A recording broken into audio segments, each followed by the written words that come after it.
go. And What does the guy do? what? What does the guy do from the Oh, 400 so 1 second, give me a second. I will tell you. Or are you gonna talk about it in the stream? Yeah, I just started it. I need to change the title.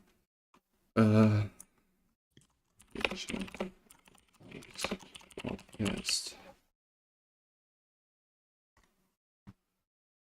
So this.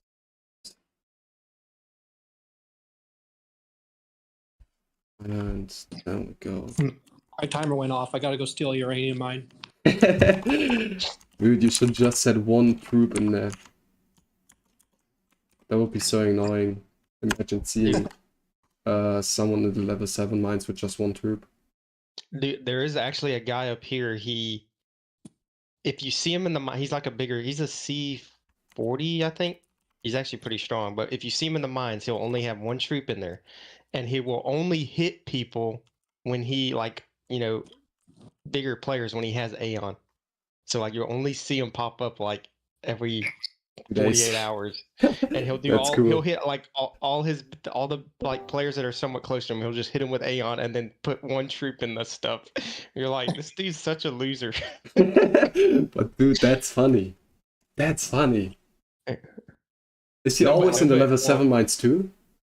He'll be just wherever. Sometimes he won't even go in the mines because he's like, the people in his alliance are even like kind of they don't understand. He won't fight in voids really and stuff, and he's not the easiest player to deal with. I got you.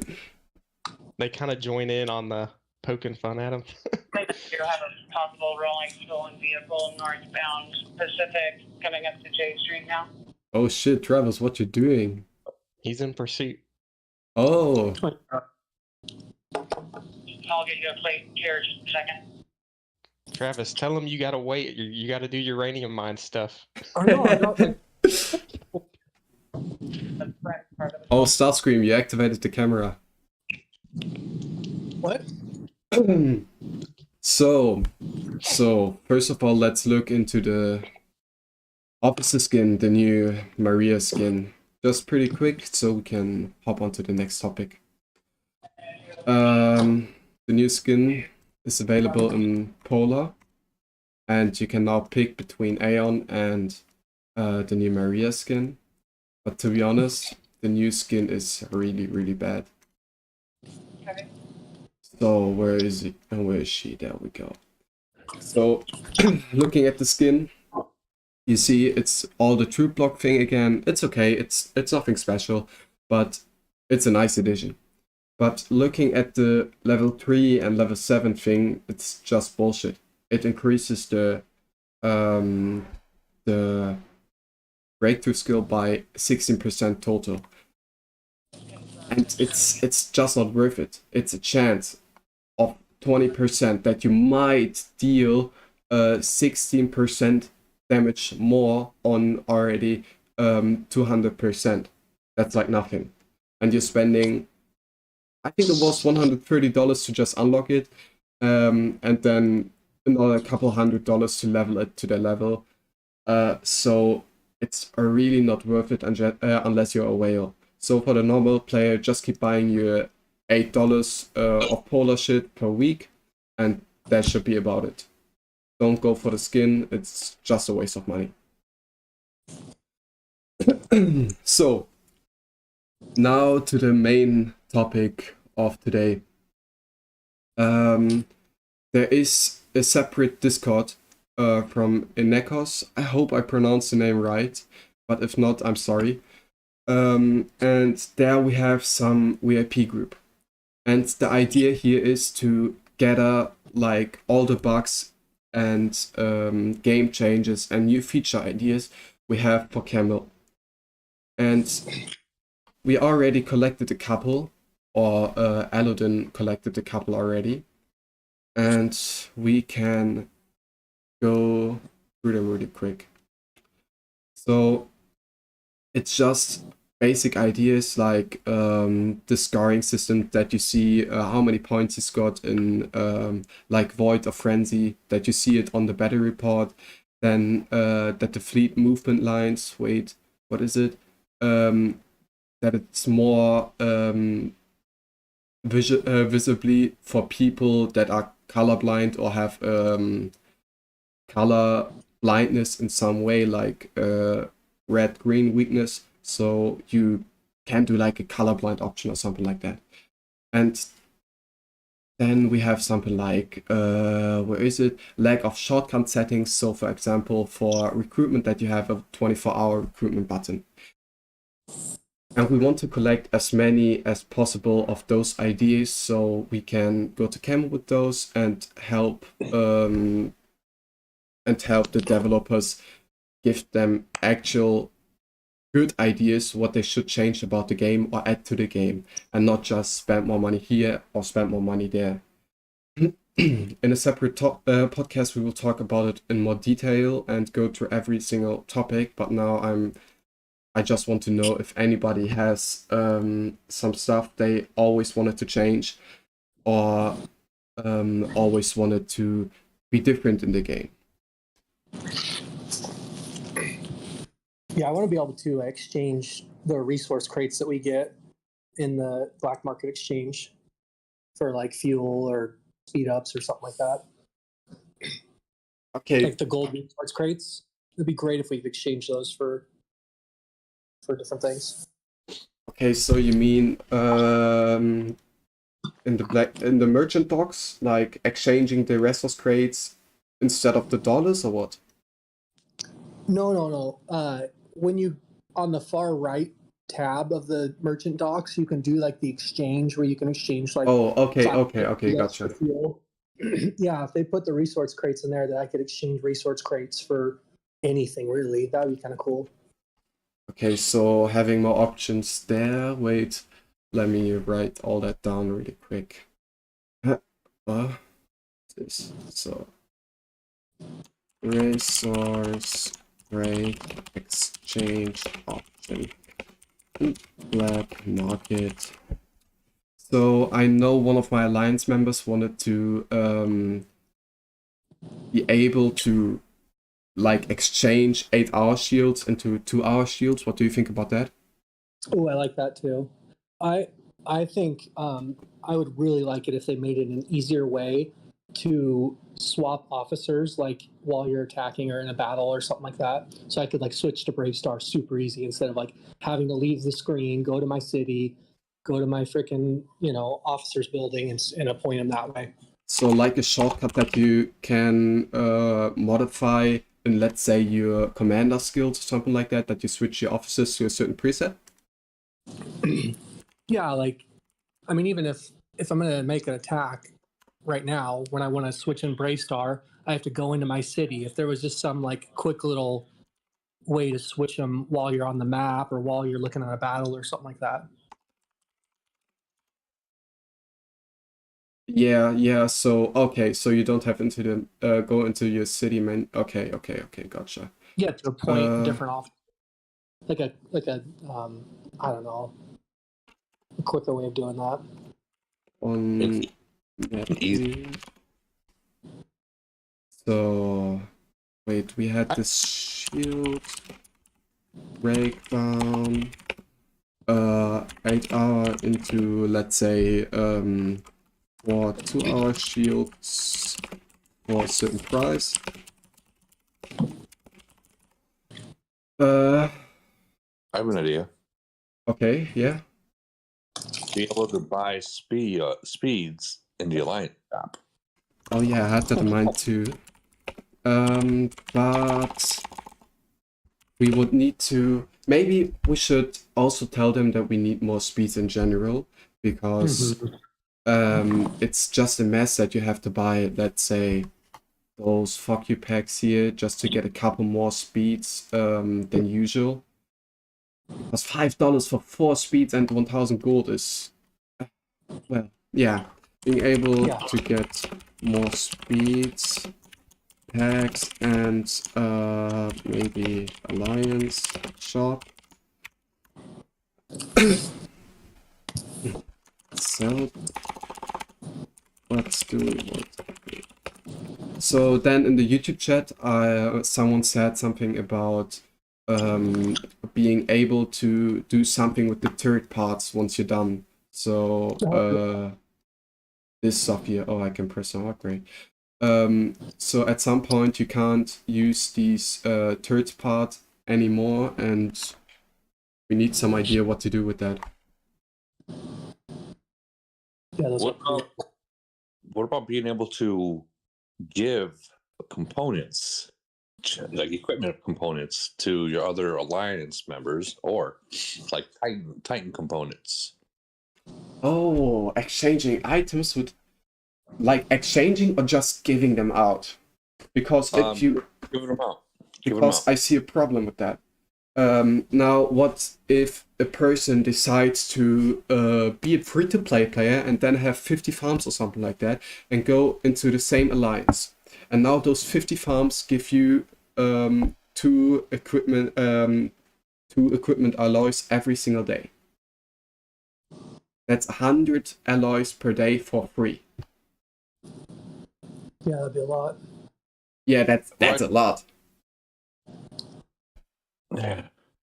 Yeah, but you think about it, if someone's gonna make that many like accounts, especially after what Camel did to having to make a new account now. I looked into your podcast and I got to that part. I wanted to tell you one thing. It's easier to change that than you think. You looked at a new nation, yes, but the problem is the nation was probably created, let's say, 5-6 hours ago. You didn't see any C16 city yet. That's why I think so. If you look at it now, there's still only a C19 city. That's like $100 at the start. And No. yeah, I know what. So, but you know, here you see already that's like 10 cities, 15 cities already, and they're gonna pop up like 2 or 3 days into the nation. And until then, they already figured out how to how to do it different, you know? It's possible, yeah. And the easiest way is to just create a city in an older nation. Then you still have the old way to create cities. Is that been proven right there? The old way in the older nations? Oh, I don't know if it's like this now after the news change, but since the game and shit like that weren't into it, I figured it would be the same.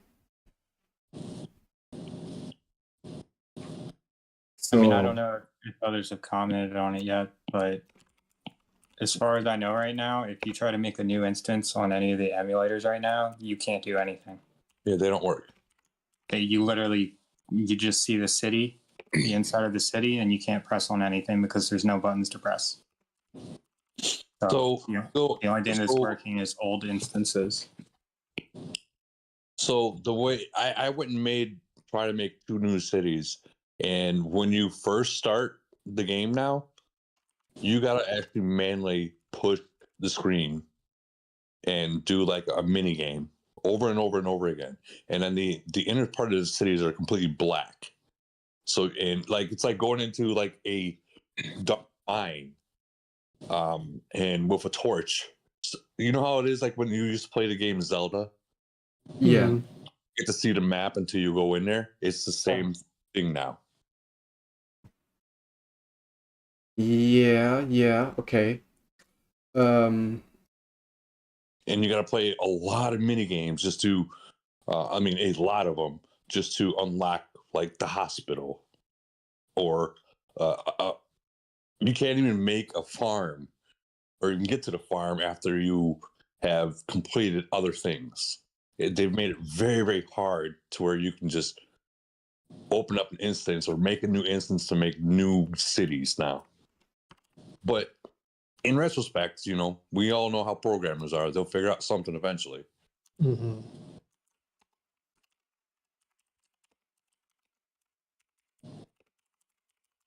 Sorry. So I added one more thing to this list. So no. First, we're gonna end the other thing. So they just have to play it once and record it, as you said in your podcast already.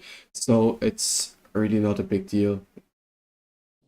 I mean, they if they are smart about it, they just capture it and look at where every single mouse click has to be, and at what time, and then they have the cities. And there's another thing. There are websites that sell you, let's say, 100 cities, C10 cities for $5. That's crazy. It's well. No, you're right. You're right. You're right. So I added one more point to this list. Being able to do something with the third parts and with the research speedups. For example, exchange them in a black market for other stuff, for other speedups, or being able to upgrade the uranium day mining, because it's a fixed thing. It's a fixed thing. So maybe being able to level it to level 10 for a certain amount of third parts or something like that. I think that would be pretty nice. Yeah, that'd be good. That'd be really good. Good idea. Yeah. YouTube chat. Added. So,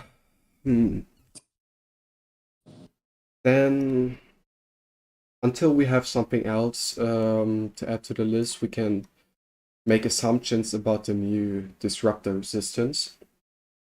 There are two possible things, or three possible things. All of them have to do with skins. So I personally think they're gonna add another officer skin which has this certain stat. Or another possibility could be with the warplane skins, or as Kent Daddy already said, they might add a third skin for the female Titan. That was a great accent. I wouldn't like that. I was also saying it might be some warplane skin or something. Who knows? It's just that stat's been sitting there in the stats sheet for a while. You think they'd add it soon, whatever is for that. I mean, I think the warplane skin might be more possible than another Titan skin, since the Titan skin's always only been adding attack. Yeah. And why wouldn't they add the stat to Maria already? Because the stat is out since a week or something like that. Yeah, when that Maria skin got released and wasn't on there, that's what I was like, it's gotta be like warplane skin or something maybe, but who knows? Or maybe they'll upgrade our academy and we can do some research on it. Yeah, that too. Yeah. That one centerpiece. Oh, yeah. I think at before C41 came out, we were talking about something like they might add new research levels for with uranium. So you have to research for a certain amount of uranium instead of the other resources. Oh, that'd be cool. I don't know. But how would that affect the uranium mine gathering? No. It's not to get more uranium. You would have to use uranium to upgrade certain things in the academy. I see what you're saying. I thought you were saying they would have like research options to increase uranium gather. So there's to increase the uranium. There's ways to increase your amount of intake of uranium a day. Well, yeah, if you buy the uranium card. No. You just you make uranium farms. Sure. It's too hard. You have to be lucky a lot, and it's much easier to just hit a weaker person in the mines. Because what's the chance of you having a C30 sitting in the mines for I don't know, more than 6 hours without getting hit. So it's worth it to not just hit anyone else. So if you have what is it? If you have 3 people hit you 3 times, you cannot be touched. They can only kick you. Yes. So with that being said, let's say these people that have all these farms, they push them to level 30, they put them in the mines all the way up there in level 1. And then right off the bat, as soon as the bubble drops, you go in through your farms, hit them 3 times with 3 different accounts. No one can touch them. Let them build, because once it's not able to be touched, kicking them, you get 0 points for it. And then who wants to really move all the way up to level 1 in the first place? And then every single day at reset, just hit them again, over and over again. Yeah, I see what you're saying, but how many people, or what's you're talking about?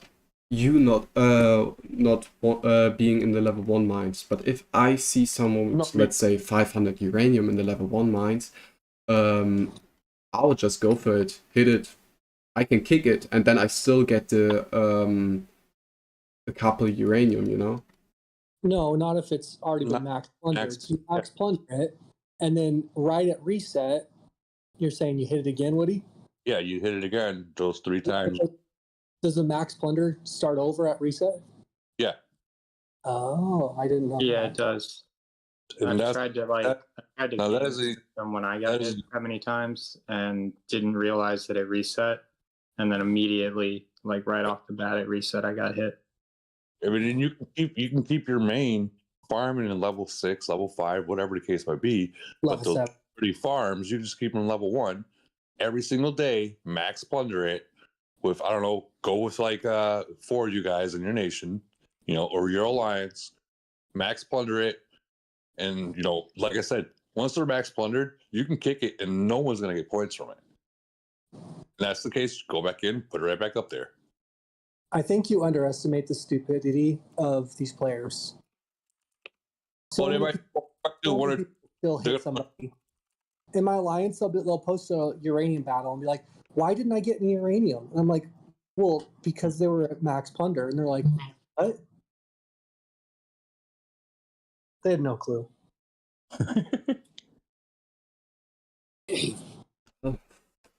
I mean, is it worth to do all that for, let's say, 50 uranium? Well, I mean, if it's at max plunder, and eventually, people are going to hit it, kick it out, and they're going to figure out that they're not getting anything when it's at max plunder, and they're going to stop. You know what's much more worth it and much easier to do? You just sit in the level 7 mines and with your shield on the whole day, like Travis and the whole 908 crew does. Not many people can sit up there. Well, look at the level 7 mines. 1 person 908, 2, 3, 4, 5, 6, 7, 8, 9 people on like 12 mines from 908. Oh, those are all the whales, and the whales. No. I'm not a whale. Not even close. Okay. 5.8 million battle power. 4.8 million. They have the shield 24 hours a day. We never drop our shields, Woody. Oh, you're talking about those. I was looking at like that right there, that 1469. That's what I was looking at. Those are whales, but they are from 904. But look at all the 908 guys here. So there's a way to beat that. If those players, not saying they are using that, the whole bot that redoes it at 10, if they are, but if they are at 10 seconds left is when you try to start going at it, because that bot that they use to refresh itself, it refreshes itself, starts it at 10 seconds left to go. None of us use a bot for it. I set an alarm for 3 hours and 56 minutes, and I live on that alarm. But is it worth it? I mean, it's worth it, man. 80 uranium an hour. Let's say normally they would only be able to sit in a level 3 mine or level 4 mine. Level 4 mine is 32 uranium less an hour. Let's do the math on it. You can sit in the uranium mine 144 hours a week. That's 4,608 uranium more in 1 week. That's times 52 because of a year. That's 240,000 uranium more for free in a year. Yeah, I hit C36 without buying a single uranium pack, and I'm one of the first C36 in my nations because as soon as I hit C30, I started sitting in the level 7 mine. Okay, so what I was talking about was for the people that are not doing what you're doing, the people that are actually having a bot for the refresh. Is there a bot for it? Yeah, I mean, JB bots, they freaking has that. which one? JB bots or GNB? GN bots. GN bots. No, Yeah. they don't. They don't. The new version does. From a good source, I know they don't.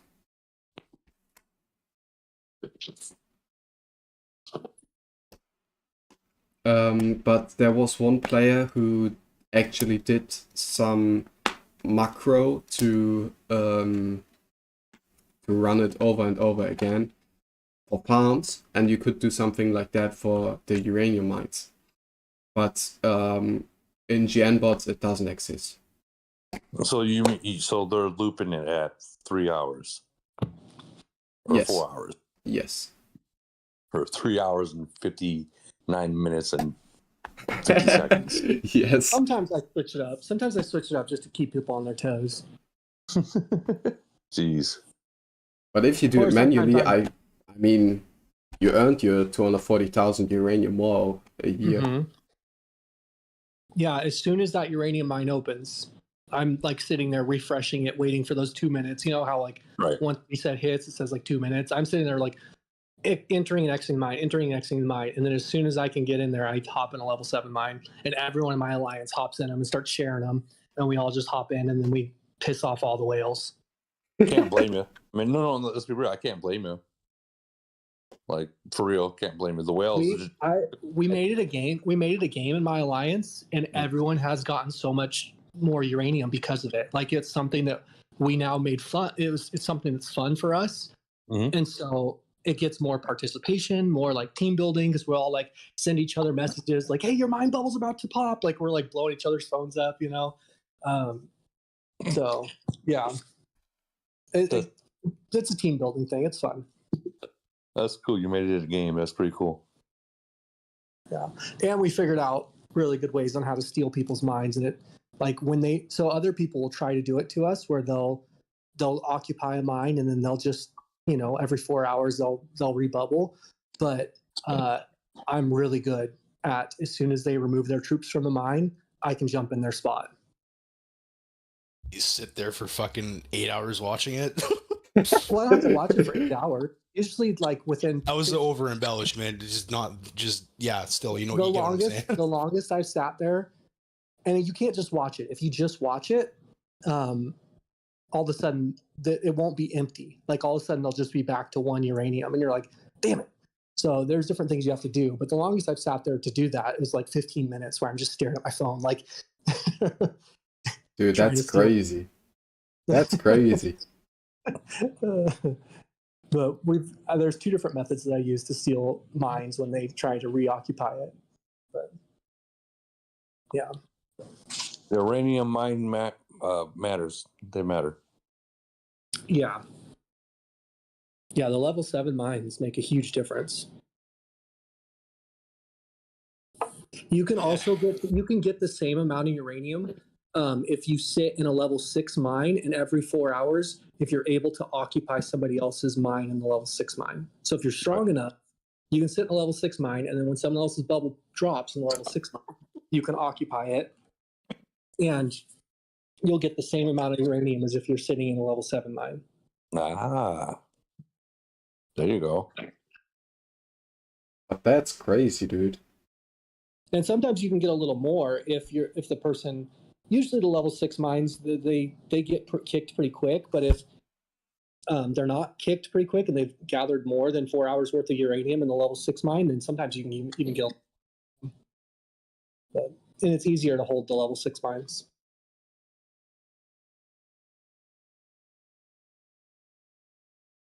Hey, Rooter, Yeah. where is your ID? Oh, dude, donations are nice, but I'm doing this for fun, you know? I'm not doing the streams to benefit from it. No, I'm asking you, where is your ID? I'm not doing this. No. Maybe at some other Make sure point. he's 18 first before you ask him out for a drink.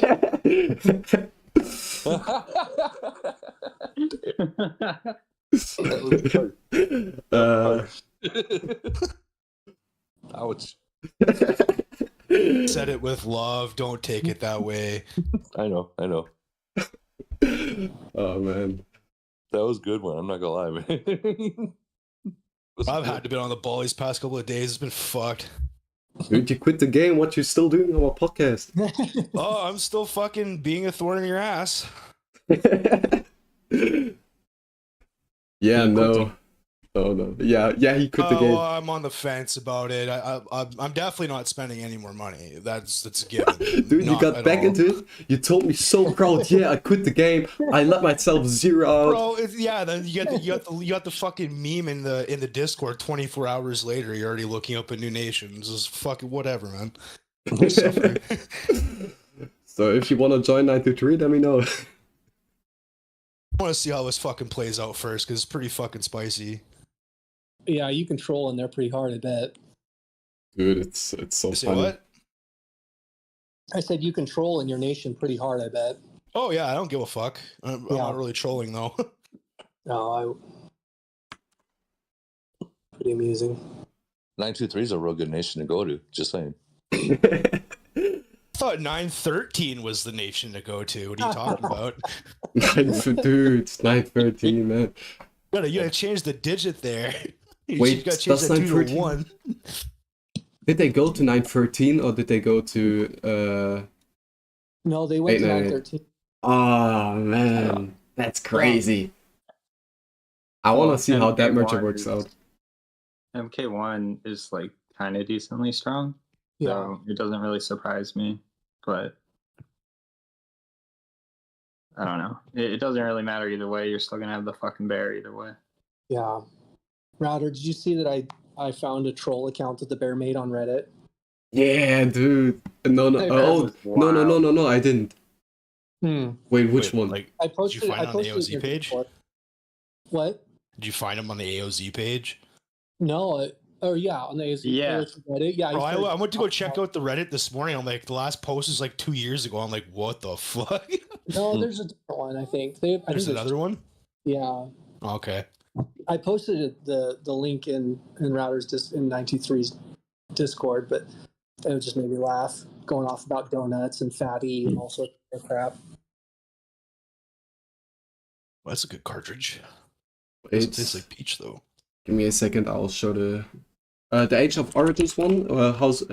What's the name? Age of Origins or AOO? For what? The name of the Reddit. If you search like Reddit in the mosh pit, you should be able to find it pretty quickly. I would assume. Reddit. Oh, okay, yeah, I remember that one.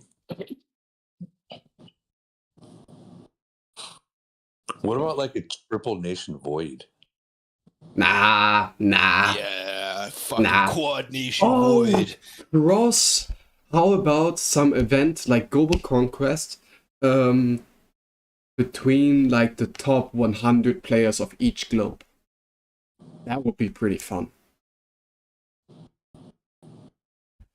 Are you from That'd be London? fun to watch. Like a free for all, or Oh fuck! It's some long ass. Yeah, No. You can tell from the verbiage that he's using that it's definitely the same person. Oh hell yeah! Oh my god. Like they're pretending to be like one of the MK1 bigs. It's really poorly done, but you can tell immediately that it's him. Dude, that guy is weird anyways. Oh yeah. That guy is weird anyways. So, wait, what was the idea first? The Three Nation Void? I don't know. I don't know if that would be fun. Oh, it would be awesome. Maybe for the more developed nations, yeah, that does sound like a good idea. But would you switch around in Three Nations? So imagine that. You know, let me paint this picture for you guys.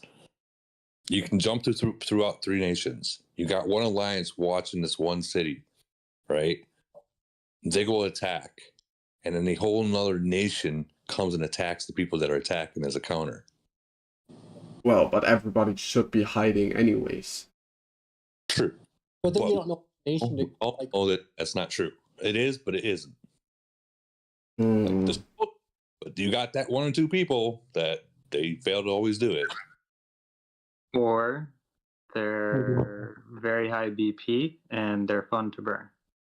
Well, yeah, very IBP that decides that he's trying to be someone, and now you got two nations attacking him at once. Imagine that report. That sounds pretty juicy. Imagine how that feels. It's normally a lot harder. I mean, it's not entirely hard, but like it's normally a lot harder to keep the whale or whatever in a defensive battle on your side if you're also trying to hit them with your main fleet. Now imagine a scenario where the other nation is doing that for you, and you can just send your main fleets and not have to worry about any bait and switch.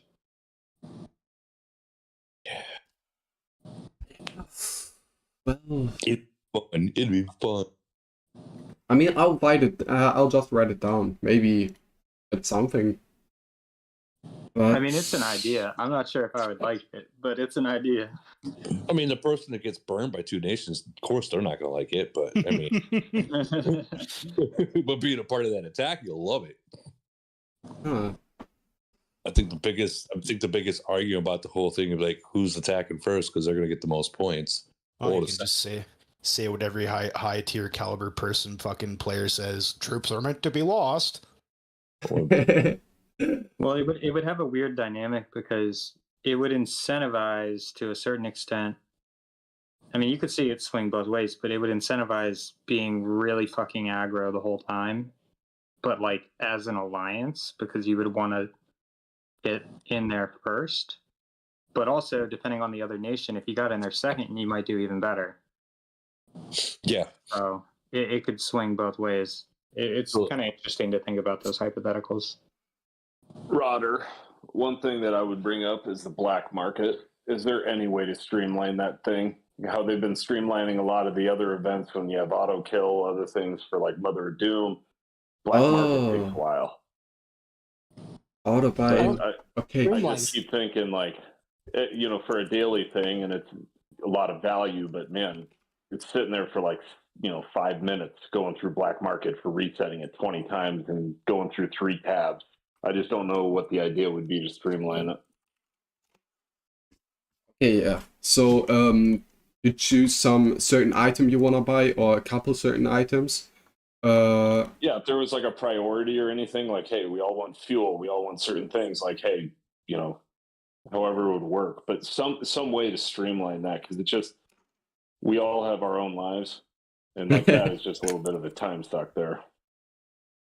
I see what you're saying. So being able to just like select the things you want and have it just go through and just get those if you have enough points.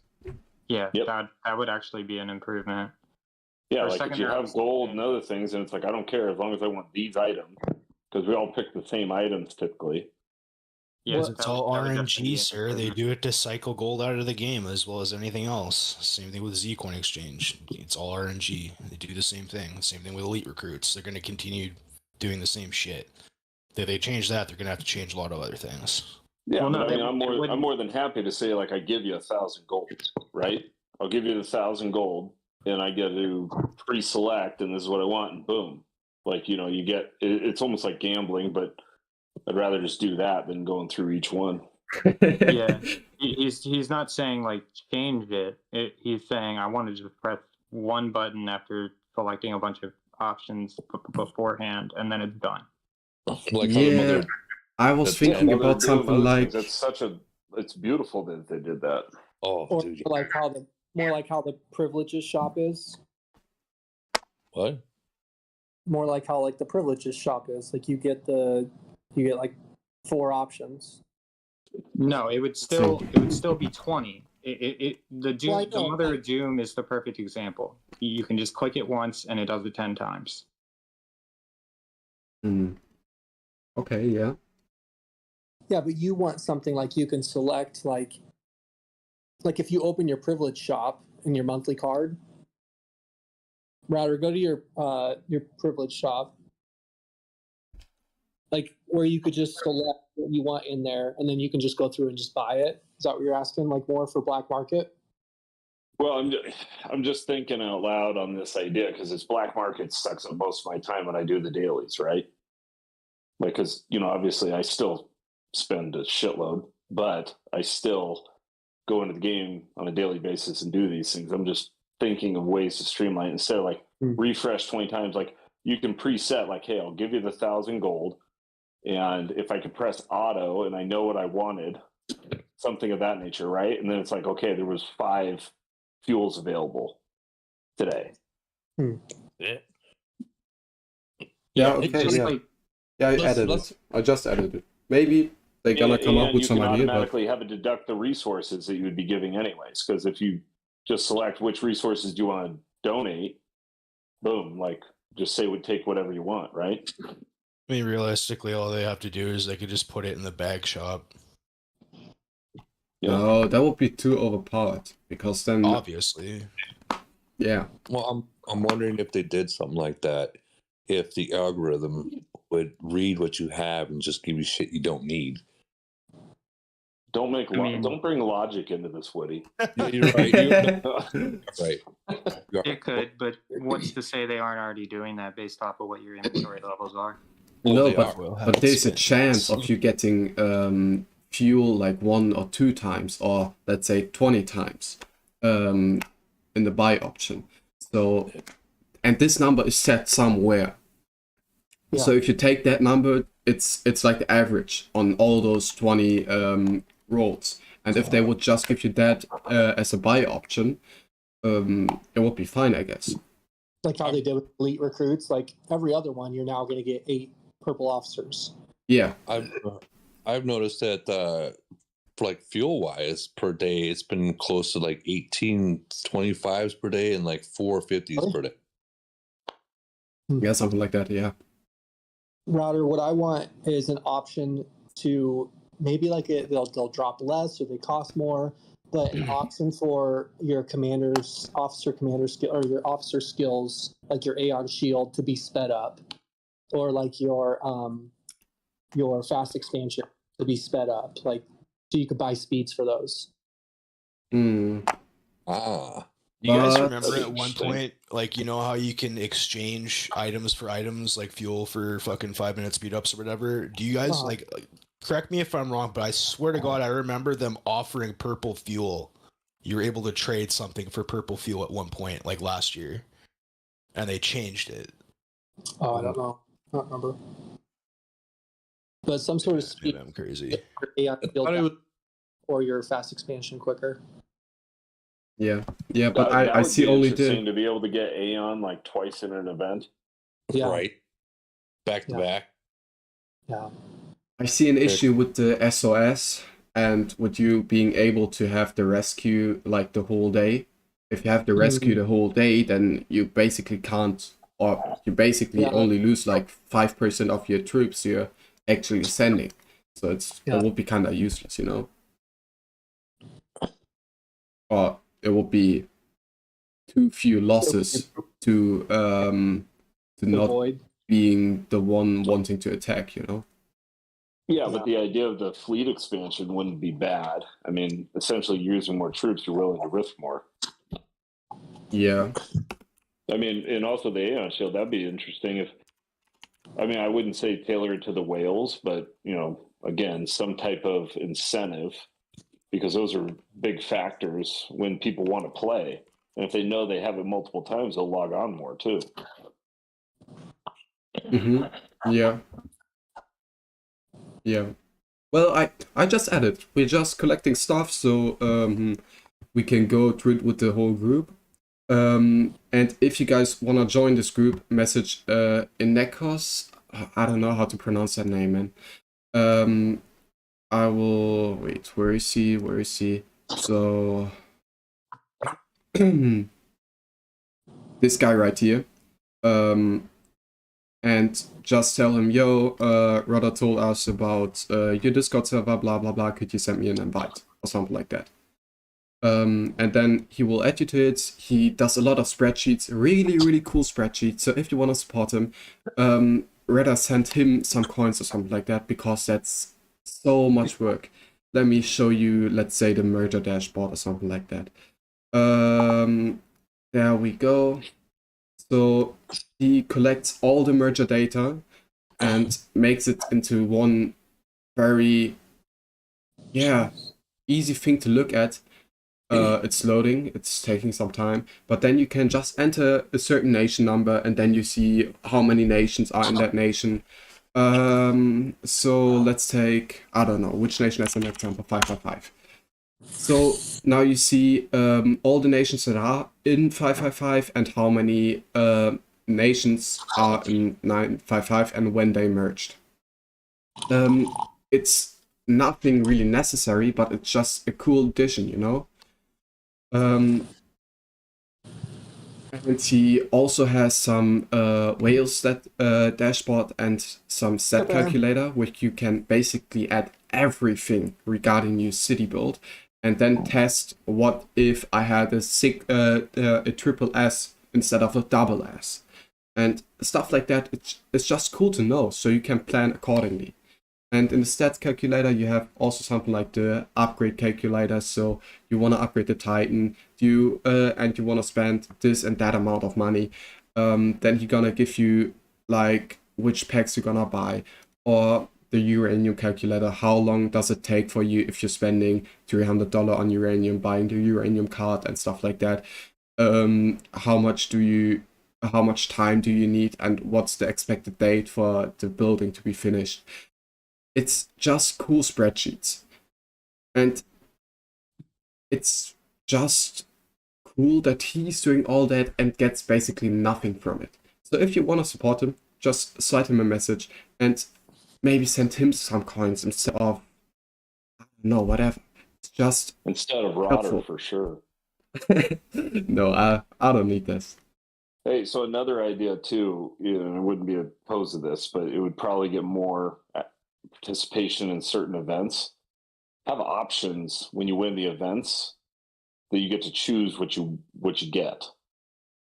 Does that make sense? Like, whereas, you know, Iron Blood, I might not need the winnings of Iron Blood.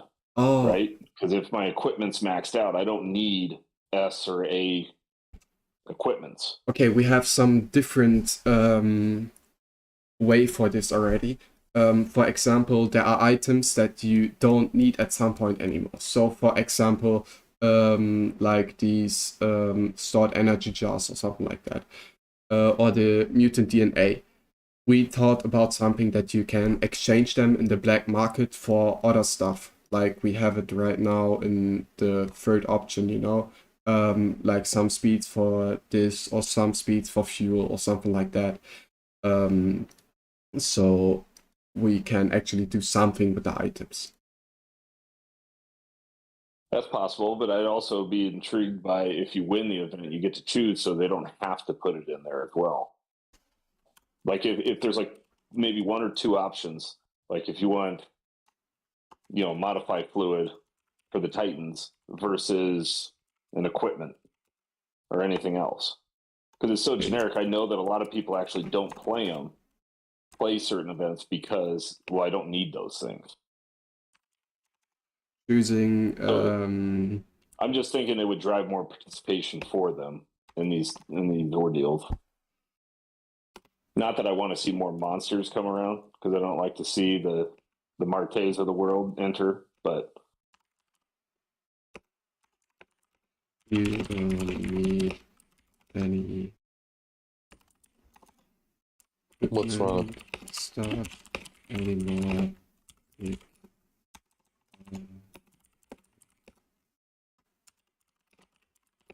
yeah, because every event has set winnings, right?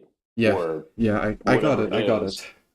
Yeah. And so, for example, if you have already everything for the equipment, it's just basically wasted time for you to play that event, or you get less because you still get like the merit and shit. But instead you could choose you get more merit, or you get merit and some Titan stuff or something like that. Yeah. Yeah, okay. Yeah, that's a good idea, yeah. Well, we can Very few, we can but I literally say so. write anything down, and after that we will decide what we put in, or what we should work out more in detail in that certain group I talked about earlier.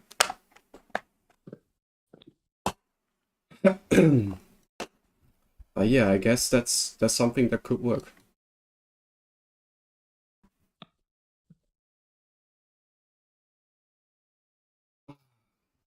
I would like that too. Yeah.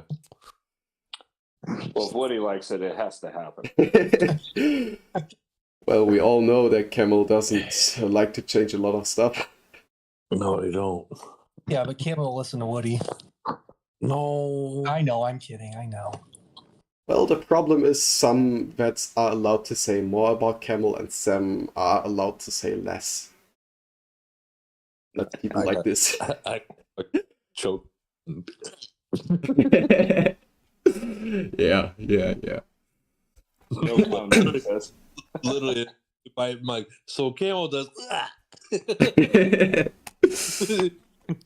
Yeah, you saw it with the GC item stuff. I can say literally everything I want, and I don't have to risk anything. And you did. Yeah. First time they actually changed something. I like that. The best part about it is that the representative told you too. Yeah. I think it'd be better if they swapped the amount of times Chaos Land come around for Iron Blood. Like, get rid of Iron Blood, just do Chaos Land. Yeah, but you gotta look at the money perspective too. They earn so much more money from Iron Blood. I know. But yeah, well, I think that's half the positioning here on most of those things. Like, if it gives some of the other folks options, or like what I just talked about, it would bring more participation, because, well, shit, now I can build this up that I actually need to work on. Like when you win or whatever it is, it's you get the ideas. But I mean, all they want is people to participate, people to log on. Those are going to be the ideas that they're going to look at more seriously. Well, they want people to buy packs as well. That's all they want. Yeah. Well, let's think about what happened back in Chaos Land when it was, because it used to be a monthly gig. Really? And, 2 years ago. And that's how they used to choose how Void's matchups were. So people would just log in and log back out and just sit there for the merits. And there's no money to be made that way. But isn't that what Iron Bloods come to on most avenues too? For the most part. A little bit. Yes, but you still have some people that go crazy and spend, let's say, $500 on A-bombs or something like that, just to get the first rank rewards. Yeah, and in Chaos Land, because the first rank rewards aren't that big. Yeah, but in Chaos Land, the rewards don't give you like something that increases your fleet size that you can use in the next Void War. True. That's the reason that almost, I don't want to say the only reason, but that's one of the main reasons that whales do try to rank high in Iron Blood. Well, Go ahead. Sorry. well, I think they. Yeah, you're right. Yeah, but it's not the best skin. It's just one skin that gives you more stuff. And I don't remember right, but I think you already get all the stuff by just buying the gems. So at least the fleet skin, which actually improves your fleet size. But the city skin doesn't increase your fleet size. Okay. Right? Yeah, I meant more like just giving you a buff that you can use. I probably shouldn't have said fleet. No. But I mean, the fleet buff is always the best one, because I agree. 5% fleet size do much more damage than 5% more on attack. So yeah, I mean, I get it, but they could change the rewards at Chaos Land. Yeah, they could. And I mean, I like Chaos Land a lot more because you get those cubes there. Yeah, those are nice. And you can use those freaking tickets for speeds and not waste your own. Yeah. Yeah, I think we all agree that Chaos Land is better, like objectively. Yeah, but I don't know. They can't run through your bubble. Yeah, that's so nice. Fuck, dude. Like, hey, like I get it. You're big and bad, but man, you don't have to break my bubble, man. Pop your bubble. Yeah, that's the worst. The whales freaking raping you in Iron Blood. It's like, God damn it. It's like, Woody's laughing. He's like, I've done that so many times. That's my favorite thing. That's not, it was a lot. I could imagine that. Honestly, I don't really do Iron Blood, guys. Like, maybe once in a while I'll do it. It's such a waste of money. You Yeah. You join it, and then you see someone who fucked you up with like all troop attack, and then you want to kill him again, and And you want to it's heal so all cheap. your troops, use your heals, and Yeah. Well, you brought up a good point though. It's like Chaos Land. You're not necessarily using what you have. You earn to play, right? So it does drive participation. I wonder if they would alter it in some way. Yeah, but if you get hit Because once, I mean, you're using all your speeds, you're using your heals, all these things. And Chaos Land, you progress as you go to get the merit. Iron Blood, you can just log in and you're done. To me, like you have to get the points in Chaos Land to get the merit. In Iron Blood, you could hit 2 people, and I could make the 3rd round. That's true. I think I like Chaos Land the best is because you get the fleet that you have in your regular city is what you use versus a 34 being able to have T-13s. Yeah. That's for people that, and I know that the game is for people that do spend money. They want to they're spending money to have that advantage. For people that don't spend money, they're spending money to get the advantage over those guys. one thing that I like a pay to win game. Yeah. One thing that I'll do in Iron Blood is, especially if there's whales in that round, is I will wait till the last second. I'll have like enough of the high level troops so I can have a fleet, and then I'll wait till the last like minute or so before I collect all the rest of the chests, because I know those whales are going to just come slamming into me, and it's easier to hide the troops. And so then the last second I'll collect all those troops for the next round, and then in the next round usually it's easier to hide from the whales. I sometimes get lucky and get my 16 mil in the first round, and I just don't care. Yeah, I normally get my 60 mil too and just be done with it, because it's just taking too many items if you want to play Iron Blood competitive. I agree. It's also a good source to get some extra warplane XP. I mean, and think about it. Now you have Polar on Tuesdays. Then you have, let's say, 1 Elite War in the week. Then you always have the Iron Blood before a Frenzy or a Void. So that's Jeez. 2 more items. So 4 events in a week where you have to use a lot of speeds. And it's not doable. So we need more speed packs if we want to play it as we are right now. Or make the speed cheaper, or you just have to have more options to get those speeds.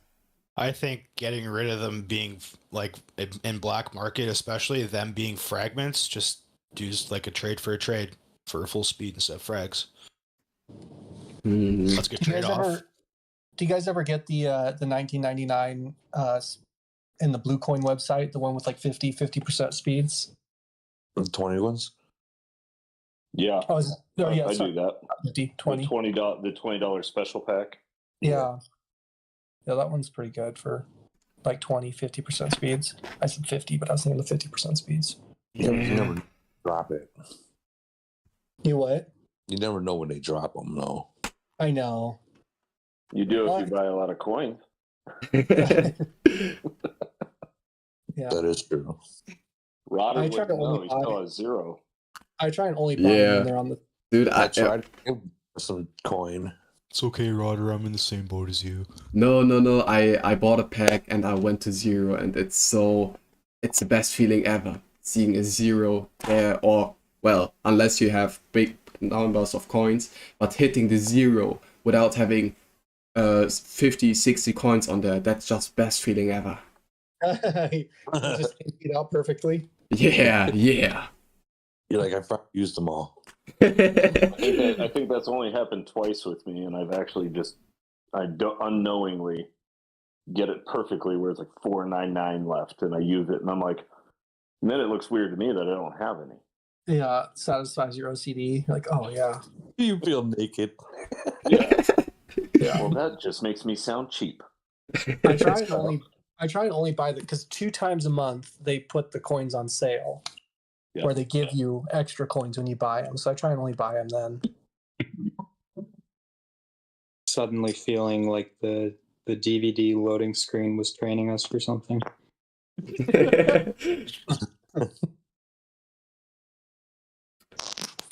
Yeah, well, does anybody have any questions about the game, like building city or helping the alliance to be more effective, active or something like that? Building a strong nation.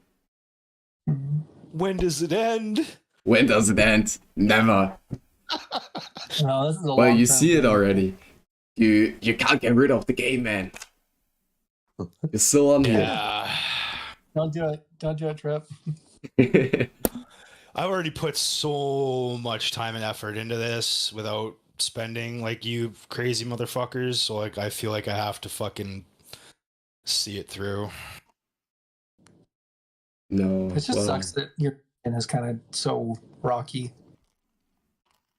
Yeah, it was kind of fishy from the start. Cause like I don't know how we got the merger that we got, but it got handpicked and everyone here was excited to play a professor, and literally fucking day one, just okay, bye. Like what? Okay, and then all this other shit now. So yeah, It breaks my heart seeing the professor in the mine, and he doesn't even have the they don't even have the uranium card. I'm like, why would they? I mean, still gather uranium. Like, I'm still trying, but they're trying to kick all of us out of the mines and zeroing players who fucking have their shields drop. So it is what it is. that's dumb. I made sure to zero myself so I wouldn't have to see report nation chat so they can go fuck themselves. Oh, that's funny. I mean, do you think if Professor gave a city to someone else, it wouldn't have been this way?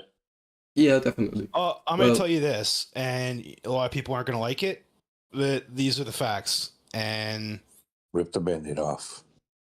listen, Camel is to blame for all of this because they created their own black market and their own. They didn't step in to be like hey, we have a market so you can buy and sell your city safely, and this is honestly what it comes down to. You share your account with somebody, you're running the risk of getting your fucking account banned or some shady shit happening because it's just the reality. You're trusting somebody else to do the right thing, and we all know how that ends up. Like 99% of the time, it usually ends up bad. Doubt. From what it sounds like, they didn't do it very smartly. It is like, yeah, at least do it smart. But at this point, because so many people had access to it and they're lying about it, it's hard to point the blame at somebody. Yeah. Because so many people had access to it, and then they're like, you can't shift the blame to one party. And the fact of the matter is none of this would have happened if the account wasn't shared. Period. Yeah. It's that plain and simple. And for Camel to say that they don't help accounts out because of their terms and conditions. I talked to my VIP and they said that anything that happens outside, they're not responsible for any type of loss. So what happened? Their account got access, everything got deleted. Well, why are they back up to 170 mil BP? Why do they have stuff in their Titans? What's going on here?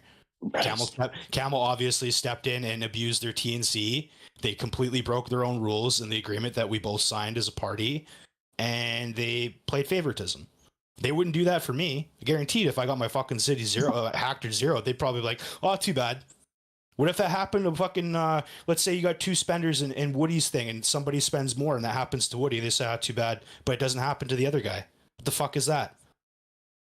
Well, that shit happens to me. I'm done with the game walking away. That's what I'm saying, right? But at this point, it's like it keeps perpetuating itself and it keeps happening, and like it's fraud. It's creating criminal behavior and people can lose money out of it. I don't like the professor, but I don't want to see the motherfucker lose like $500,000 fucking dollars either due to some stupid shit that Camel should have had in fucking place in the first place.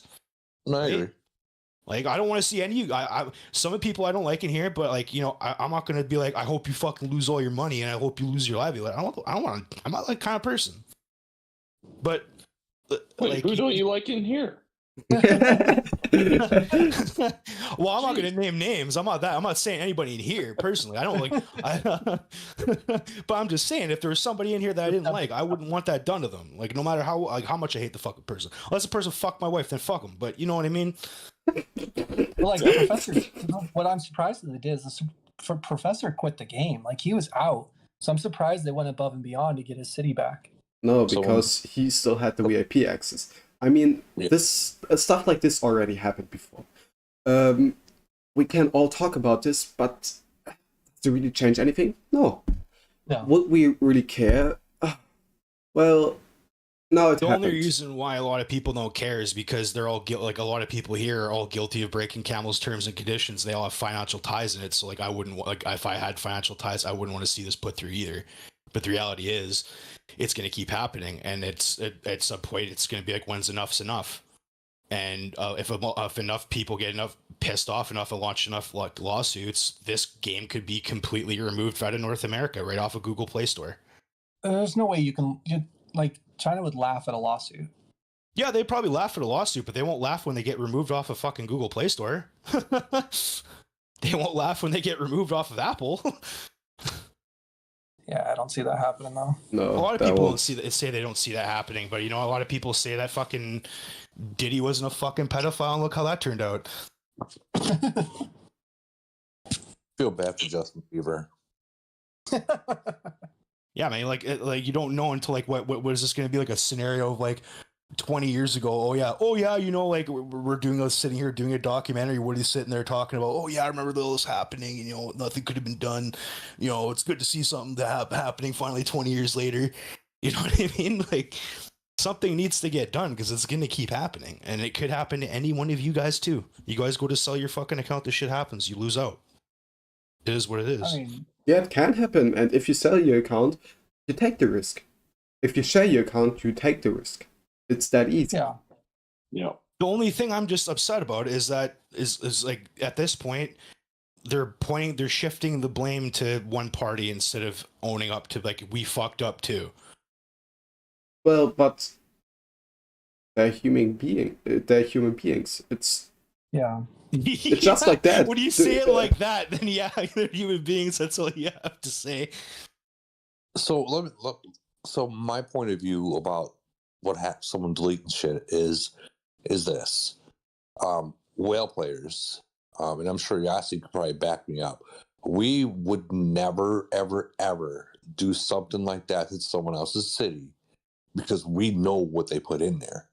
Like, we would absolutely not do that. No, every normal, clear-thinking person. Right. I had access to whale cities already. I had access to Mafia City. I had access to Professor City. I had access to some top 3 city in Nation 30 already.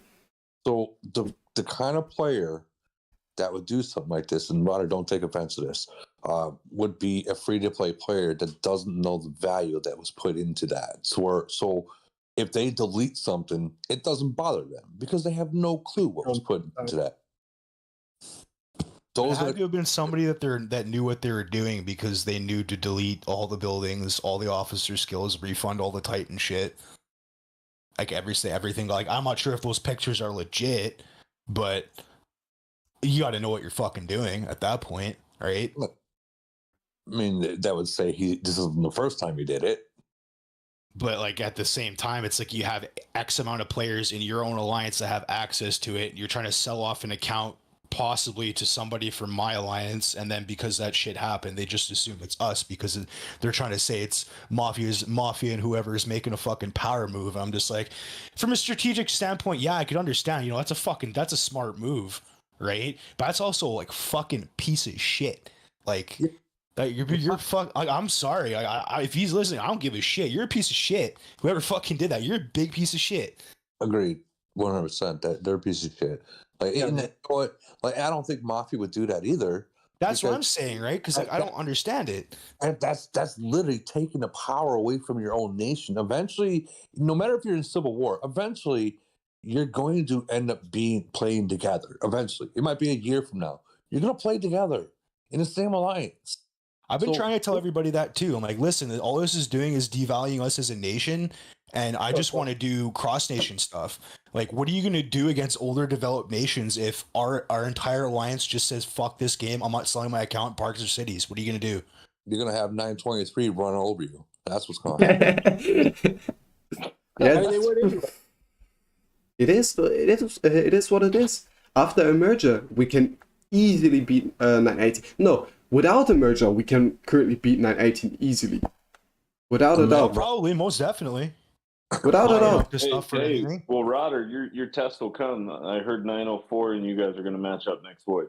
Oh, I hope not. It's y'all's turn now, motherfucker. Yeah, you guys sat there and told us, like, everyone's like, oh, you guys should play them. And I'm like, damn it, Bryce. Like, Bryce has some kind of unknown hidden magic or something. Everything he's saying seems to come true. I didn't say that. No, I didn't say that. I was just happy for you when you won. I wanted to play with you guys. You just need to run. I think Bryce shaving cream is where he gets his place. I'll leave it at that. I'm not going for I know, Rodder, you were asking me, you're like, hey, can I get access to a city? I want to play. I was like, dude, everyone is online. This is wild. Like, everyone was all hands on deck just to bubble, not screw up, let us do what we do. Dude, they were flying all over the place trying to find something. We were giving them nothing. I hear Durelli fell asleep at the end. Yeah, everyone fell asleep the last damn 12 hours. We were wondering where the hell he was. Last 12 hours. I fucking exhausted myself out just from prep work, bro. Dude, that's crazy. 12 hours sleep, man. Wow. 12 hours sleep because you were playing Void. Yeah. Hey, those vampire, man. He literally, like, I'll always go for about six hours of sleep on a Void. Mm-hmm. But I literally logged back in at 6 a.m. I didn't get off till 5. Oh wow. Damn. Yeah. Like I was trying to take breaks and they wouldn't let me take breaks. They're like, no, not yet. You can't. I'm like, Jesus, like it was that close though, because we were gaining ground and we were finding the opportunities. So dude, it was epic. You guys sharing those battle reports is really cool. Yeah. Yeah, I tried to be as transparent as possible, but because I wasn't awake towards the end, I'm sure there's battle reports that I didn't have because I know that we were doing attacking. It's not like it was fully defense that got us all the points, but it 100% we got from 1.8 billion down to like 900 million to a billion in like 3 to 5 hours. Jeez. And majority of that was most of the defenses that we were doing, and then some counterattacks. They made one big mistake, and that was putting Tile on the second alliance. And Tile could not stop us because we would have 30, 40 cities going. And it was funny. It started off, he was messaging me on Discord because he's like, hey, I got to go. I want to keep hitting you guys. Like, I want to see how well I do. He didn't realize he was giving us 40 million points every hit. People don't up. So like I gave him the feedback on that. I was like, don't do that again. But the other thing is when he was in BFC, they're more prone to bubble drops, and you can't go after Van, their big alliance. But he would go to defend, and we would go in with 40 cities. And dude, at the end of the day, like, we're gonna crush you, man. One fleet's not enough. I scored quite a few million points against the enemy C-41 with a C-30 farm. No, don't explain it to everyone.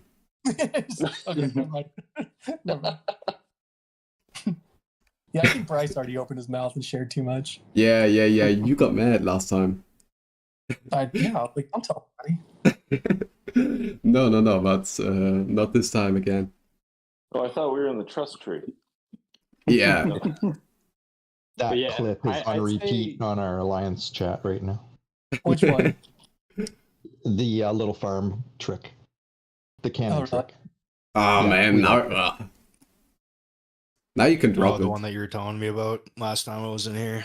You taking little stabs, sending one cannon. Yeah, a T5 cannon will kill as long as your like long range attack is kind of like elevated a little bit. A T5 cannon will kill a T13 tank. Just one single Damn. hit. A single T5 cannon will kill a single T13 tank. And so all you do is you just recruit tanks over and over again, just like one at a time, and just send the attack, recruit, send the attack, recruit, send the attack. If that 41 doesn't bubble, pretty soon they're going to be like, why is my hospital full? And you'll have just scored millions of points against them. Especially if they're like, next time what you do turn on like is pest. They turn on like the pest blocker, and you can just sit there and hit them over and over and over again. Next time, get yourself 20 farms and do that That over and over actually again. sounds like a good strat. Oh yeah, I was going to say next time tell us before we play 904, motherfucker.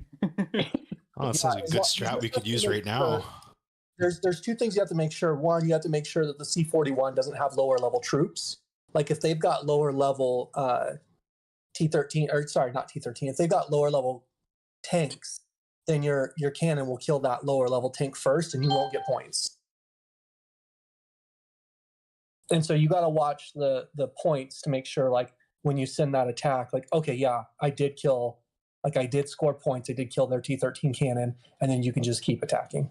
Yeah, I believe a fucking T5 cannon can kill a T-13 tank. That's so fucking amazing to me. Yeah, because it gets its shot off before anything else can hit it. Because it's got a good long range. Over here. Woody's like, Now imagine 20 people are doing that. oh yeah. I was. So you only send one T5 cannon, nothing else. Yeah. Yes. That's fucking wild. Just four or five fleets of just single T5 cannons coming at you. And the dude fucking crazy. Sat there and just let it hit him. And then I think after a while he realized, like, my hospital's like, I have to heal troops. What the hell? Dude, yeah, I mean, if you have time for that, go for it. Yeah, I was out drinking at a bar and I was just like goofing around with friends, just sending cannons at this guy. Bro, if you have a whole alliance doing that, Yeah. that's wild. Dude, I'm gonna tell my second alliance to do that with the farms. Yeah, just empty out your resources. The farms might not have, if the farms leveled up a little bit, like you might want to put like a couple of long range attack skills on them and test it out. But I had like a second city that this guy quit the game, and so it's a C-30, and it had been zeroed already, so it had low level, like a low number of troops. So I just hid the one fleet and just sent 4 attacks over and over to him. Dick move. Dick move. Yeah, it was, and I got millions of points against him. I was like, dude, this C30 city that didn't participate in Void at all is now in like 70th place just from Sin and T5 cannons. Dude, if I ever play a 300 million whale again, I will just tell my whole nation to do that while that person sleeps. Yep. Yeah, just hit him. Does it work? I bet you could even fill up their hospital. Does it also work with like X-Men or something like that? No, I think it has. I've only seen it do the T5 cannon kill the T13 tanks. Yeah, Or it makes sense specifically because of the range. Yeah, it kills a tank first. And so if it's a lower level tank, that'll die first. So if you're a whale and like Woody and you are having someone do this to you, just build some low level like tanks and then they will give you points. Because the low level tank will die first. And so then all they're doing is just giving you points from their T5 troops. But if it's like a T7 tank, you still get more points, right? Yeah, but if you build like T4 tanks or T1 tanks, then that's what they're going to be killing. Yeah. Yeah, okay. So if you're a whale and you see people doing that to you, just build like 100 T1 tanks, and then they'll just be giving you points. But you will see how many tanks they have of level 1 or something like that. So you just need to do it 100 times. No, it won't show on the battle report. Oh, yeah, because you're sending too weak shit. But normally whales don't use a fog or something like that. Because why would you use a fog as a 300 million whale? Oh yeah, I never actually thought to scout him first. That makes sense. I mean, if you're T20, go. Right? I would just look at the points and make sure, like, okay, yeah, I'm killing T13 troops. Yeah.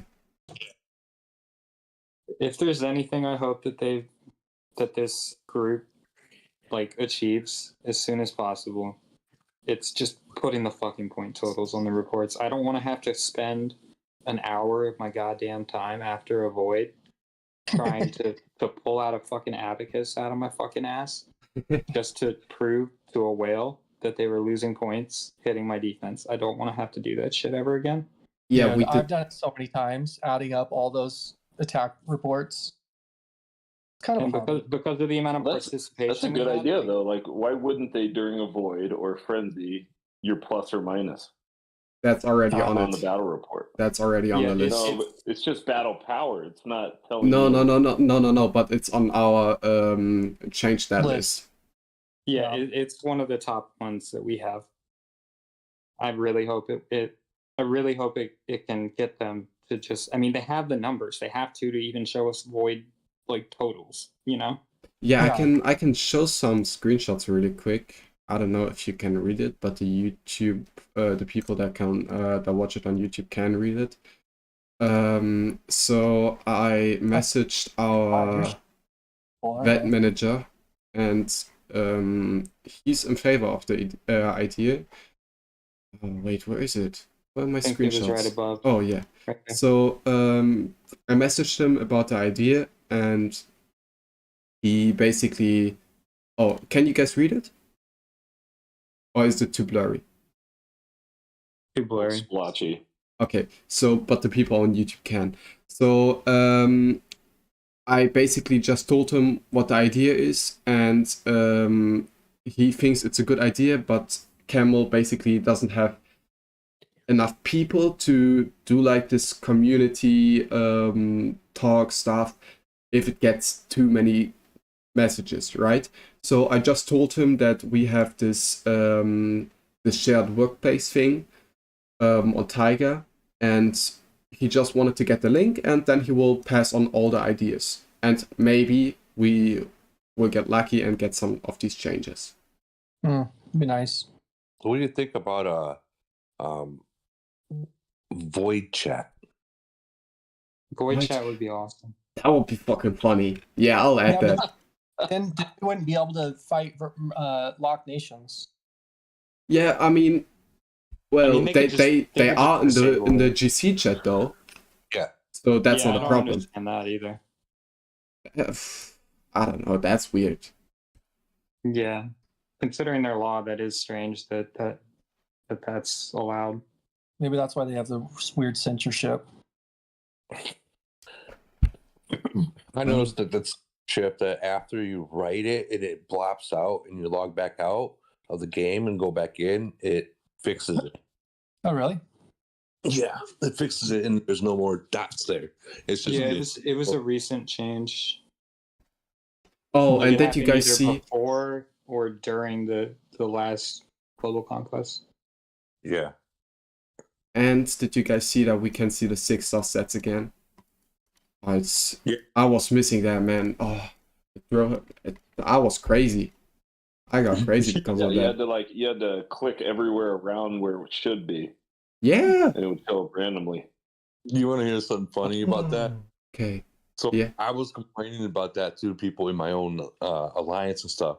Someone posted their shit up and they're like, dude, I can't push it. I can't push it. I can't push it. It's not working for me.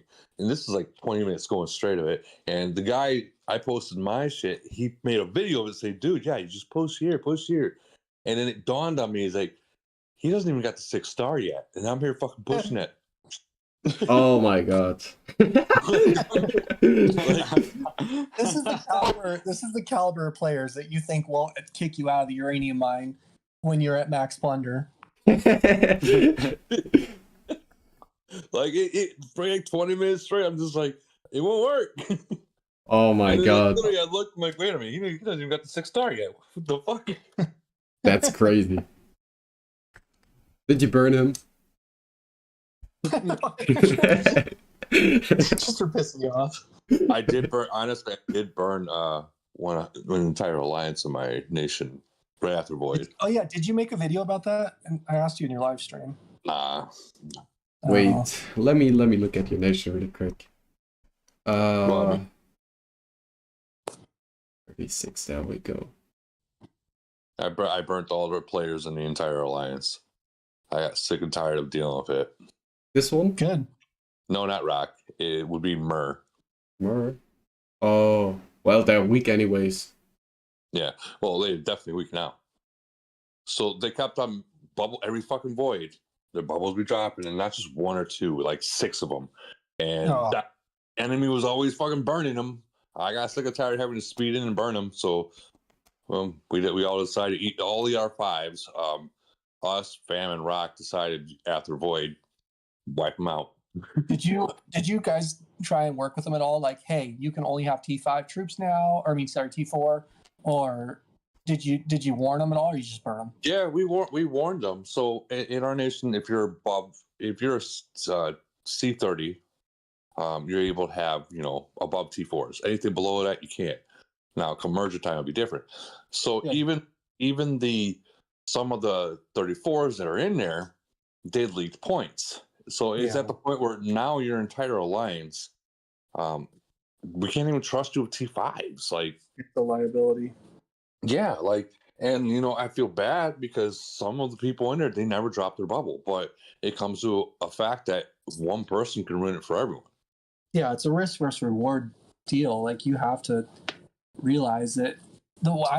In my nation, I hate giving out resources to players that are super weak. I don't want them having those higher tier troops when they have shit stats, so it does not punish an enemy at all to attack them.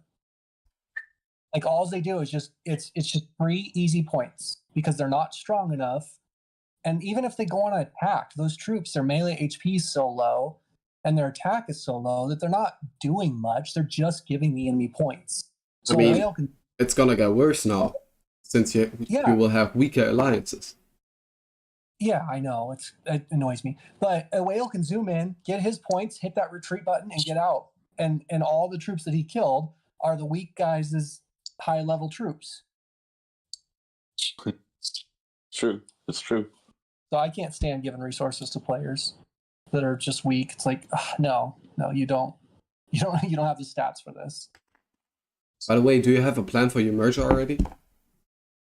Yeah, we've been working with we have like a couple Discord groups with them and their leadership, and I feel like it's been coming to fruition that we're all on the same page. So everything that we've been agreeing upon, we've been following through with, and so everything's looking good. Everyone's been on point. We're all working together right now. I saw you made some space already. Who's coming over? I don't know when we're going to start transitioning. We want to kind of get some territories in place. We want them to be in charge of the second alliance for right now before they come over to our alliance. So that way we can kind of control how that second alliance is laid out and who's in that second alliance. And the same with the third alliance. We're putting leadership in there so that way we can set their base up how we want it, their hive up how we want it, so we can clean them easier without having to go through Black Earth. And so we're going to kind of set the territories up, and then we're going to come all into one and reallocate like strength into the second and then the third. But is it going to be before Frenzy? I really hope so. I was kind of more of the opinion. I was like, let's just rip that Band-Aid off and figure out where players are going right off the bat. Because it just gives people less time to like create conflict or get comfortable in their alliance. Like, I just wanted to say, hey, we're all, C34 and above can be in the main alliance. If you're free to play C34 or you don't want to be in the main alliance, that's fine with me. We've got C33s that spend or that are way more active than some other, higher level cities. And so we would be able to get those ones to fill up the rest. Right, I agree. But right now we'll end up. That's how we'll end up doing it. But we're gonna just kind of hopefully we can get it done before Frenzy. So you're on your first day of merger. Yes. And so multiple merged nations today have said that there's a lot of farm alliances that are not even a part of the top 3 alliances that are trying to take territory. Easy solution to this. So your R4s in each alliance, figure out your territory, where you're going to grab, and put their hive, their hall near that, and have them hold those spots just for your territory. And hold spots. Once you get your alliance there, they delete it, let the flag, and let your alliance get it. That way, the farm alliances that are not listening to your, don't start up your alliance until the top 3 have their territory. It stops that. Yeah, we haven't had too big of a problem with that. We've been pretty lucky. A couple have built it, and we're like, hey, we just send them mail. Like, and usually most of them are like, oh, I'm pretty apologetic or fix it right away. So we haven't had too big of an issue. We've been pretty lucky. Yeah, that's nice. That's nice. I mean, I heard some stuff that there might be some issues with the Korean R5. Yeah, the Hans guy. I don't know. He was their R5, but before we merged, they took R5 from him. He gave it up. Okay, so will he still do the jump? That's what he said, and that's what they've said is he wants to be with us. So I mean, you guys gonna I don't know those players very well or their dynamic yet, so we'll figure that out as it goes. But what do you want to know? Is this B&B? Yes, sir. What do you want to know, Travis? Oh boy. Yeah, give us a rundown on Hans. On Hans? Yeah. North Korean. North Korean? Yes, sir. North Korean. He's not going to go along with what people want to do because he wants people to do what he wants to do initially. And it's usually his way or the highway. And Travis, I would have said in that closed group, the first thing I would have said was Hans is going to change his mind last minute if you hold out. That's what he'll do. I think I even said he's not going to give R5 to just anybody. It'll probably be just me. And I think we were all shocked he gave it to Thank. But then again, it's keeping it in his boys' hands. The idea here is no Americans can have that leadership role, R5, of what he's holding. Wait, but Well, North Korean? Do you think he'll join our main alliance though? I think his city will join the main alliance, but that's not. I don't know. It's speculation at this point. I don't believe Hans is the one driving. How I don't care if he's driving or not, as long as he participates and joins in. And I mean, I got my opinions on that city. I think that city's for sale somewhere, and at some point, it's going to be sold. You know what I mean? He's out of here. He's not really playing like that. You know what I mean? He's got, in my opinion, he's sharing the keys with Phantoms. You'll see. Just watch the log and track it. I've been tracking it for a week, dude. I got other things I don't want to do. All right. That's why I said it's speculation. I don't like to speculate at this point, but I don't think Hans is fully committed to 908. And I'll leave it at that, man. I think he's on his way out the door. I don't care if he's out the door as long as as long as he exchanges a city with somebody that's active and wants to be a part of the team, then I don't care. That's what I would expect to have happen. He'll try and capitalize off the city sale on his way out. Yeah. Well, what if he trades it with someone that doesn't really spend? Then we'll have to deal with it. You know what I mean? I don't know. I know it always kills me inside when somebody that has a good city that spends a lot gives it to a free-to-play player that just lets that city the power curve starts to die off so quickly. Well, what I can say about the 3 Korean cities that grew really fast were Hans's city, Hans's old city, which is now Tony.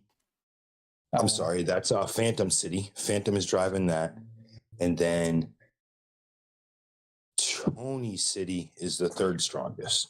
I'm sorry, Troubles. Troubles City was the other Koreans. Oh, the one that she just got? No, I got, that's the one that, the C-38, that's mine in Troubles. Like, we're going to share that until I put her in it full time.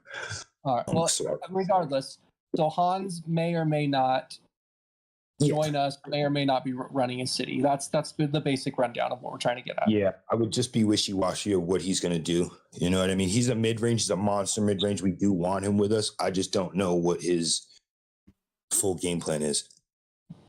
Dude typically spends 10 to 20 minutes in game a day. Even though Void?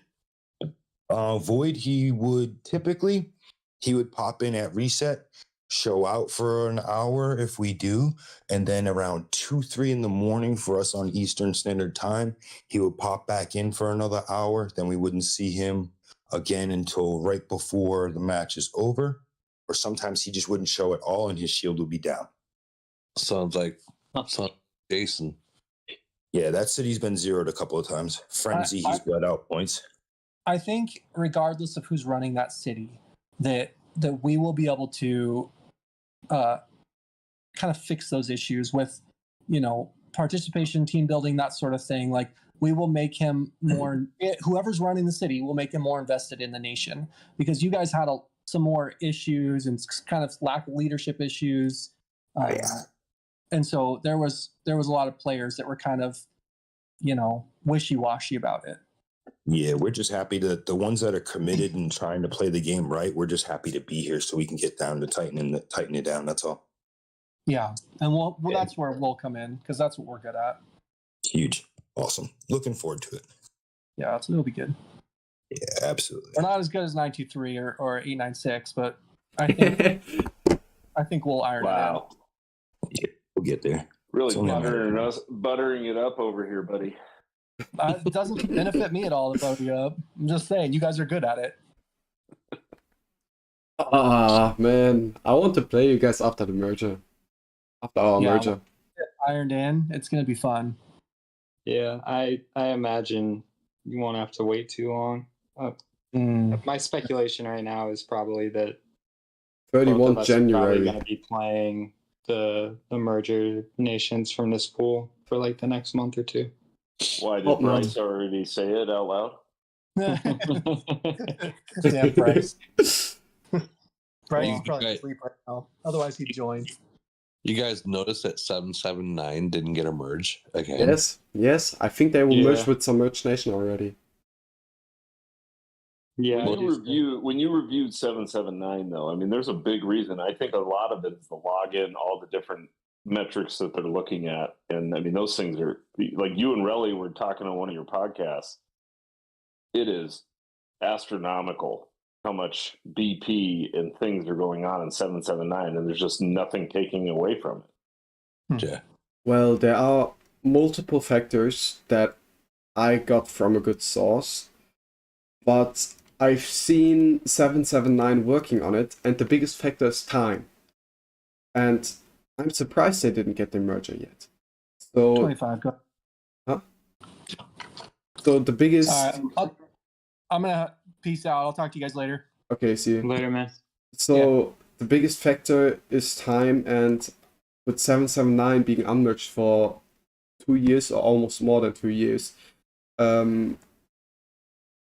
there's only the option that they will merge with some Merge Nation at this point.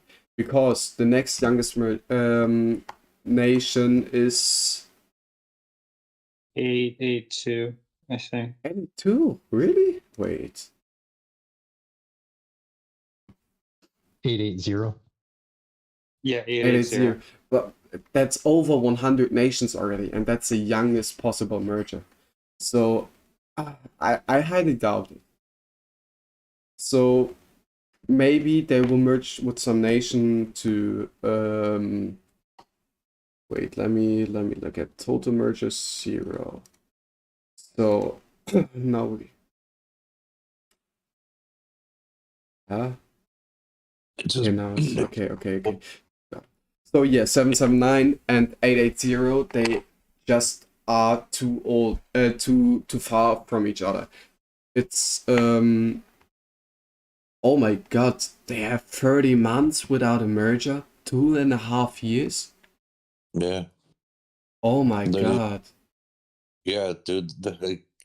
Well, every freaking thing that we've told them that that can possibly be the formula for it, they are not taking in what they should be doing. No, I mean it's not our problem. So I could only guess they're gonna merge with some bullshit ass merged nation in the 700s to make them average out with the other merged nations in the 700s. Dude, yeah, but yeah, looking at it, they still have so many alliances, and they all have they all are pretty full.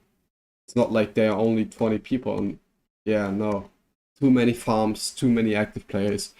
Seems like no rules at all.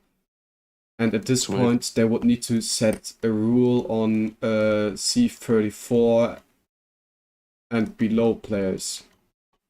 Oh no. Well, C... Huh? They don't have 134s? Oh my god. Their nation is bullshit. They got a whole bunch of farms, though. Anyways, 30 months into a nation, and they don't have 134s? That's bullshit. Wait, look at us. We are how many months? 21? 20 months? Yeah, 22. No, 22. So in 8 months. And we got like 5 34s every month. And it's getting more by the time. And we are at 70 or something like that. Yeah, we are at 71. So how don't they have 134s yet?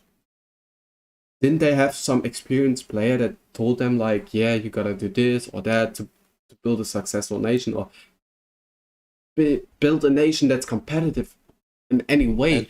I can't imagine the win rate to be above 30%. Well, that's exactly what I'm telling you. Is that we have literally told the players there. I've even made a city there and told guys, what are you doing?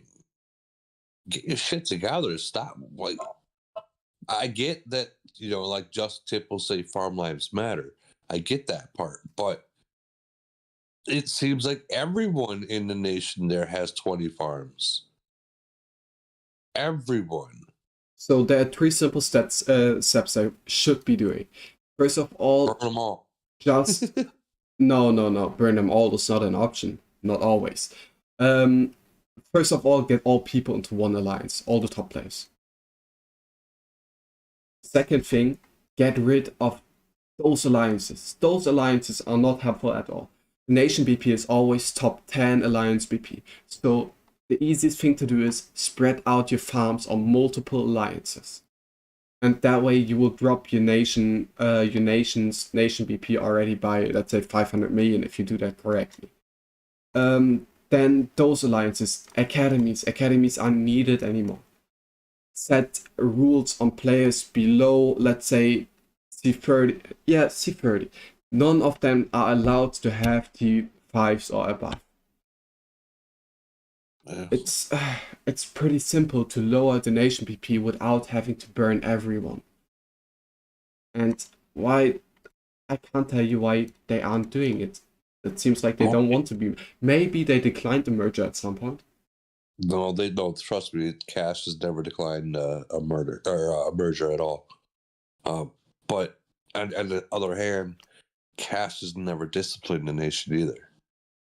And a lot of these players here have 2, 3, 4 different secondary accounts that are in the farm alliances, stuff like that. So the issue is internal, and just no one is stepping up to get the job done.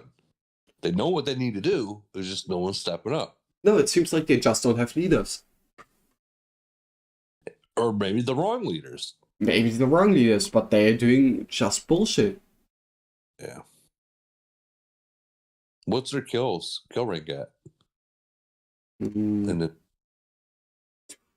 oh my. Oh shit! Who found all my command ID? Thank you, man. Someone did. GG. I don't think. You're gonna lose. 0. I didn't thought I shared it. I might have done some investigating just to piss you off. Well, thank you then. A quick screenshot. You're on that page. It still shows up on the. It still shows up on like the friends column. It shows your ID number. Wait.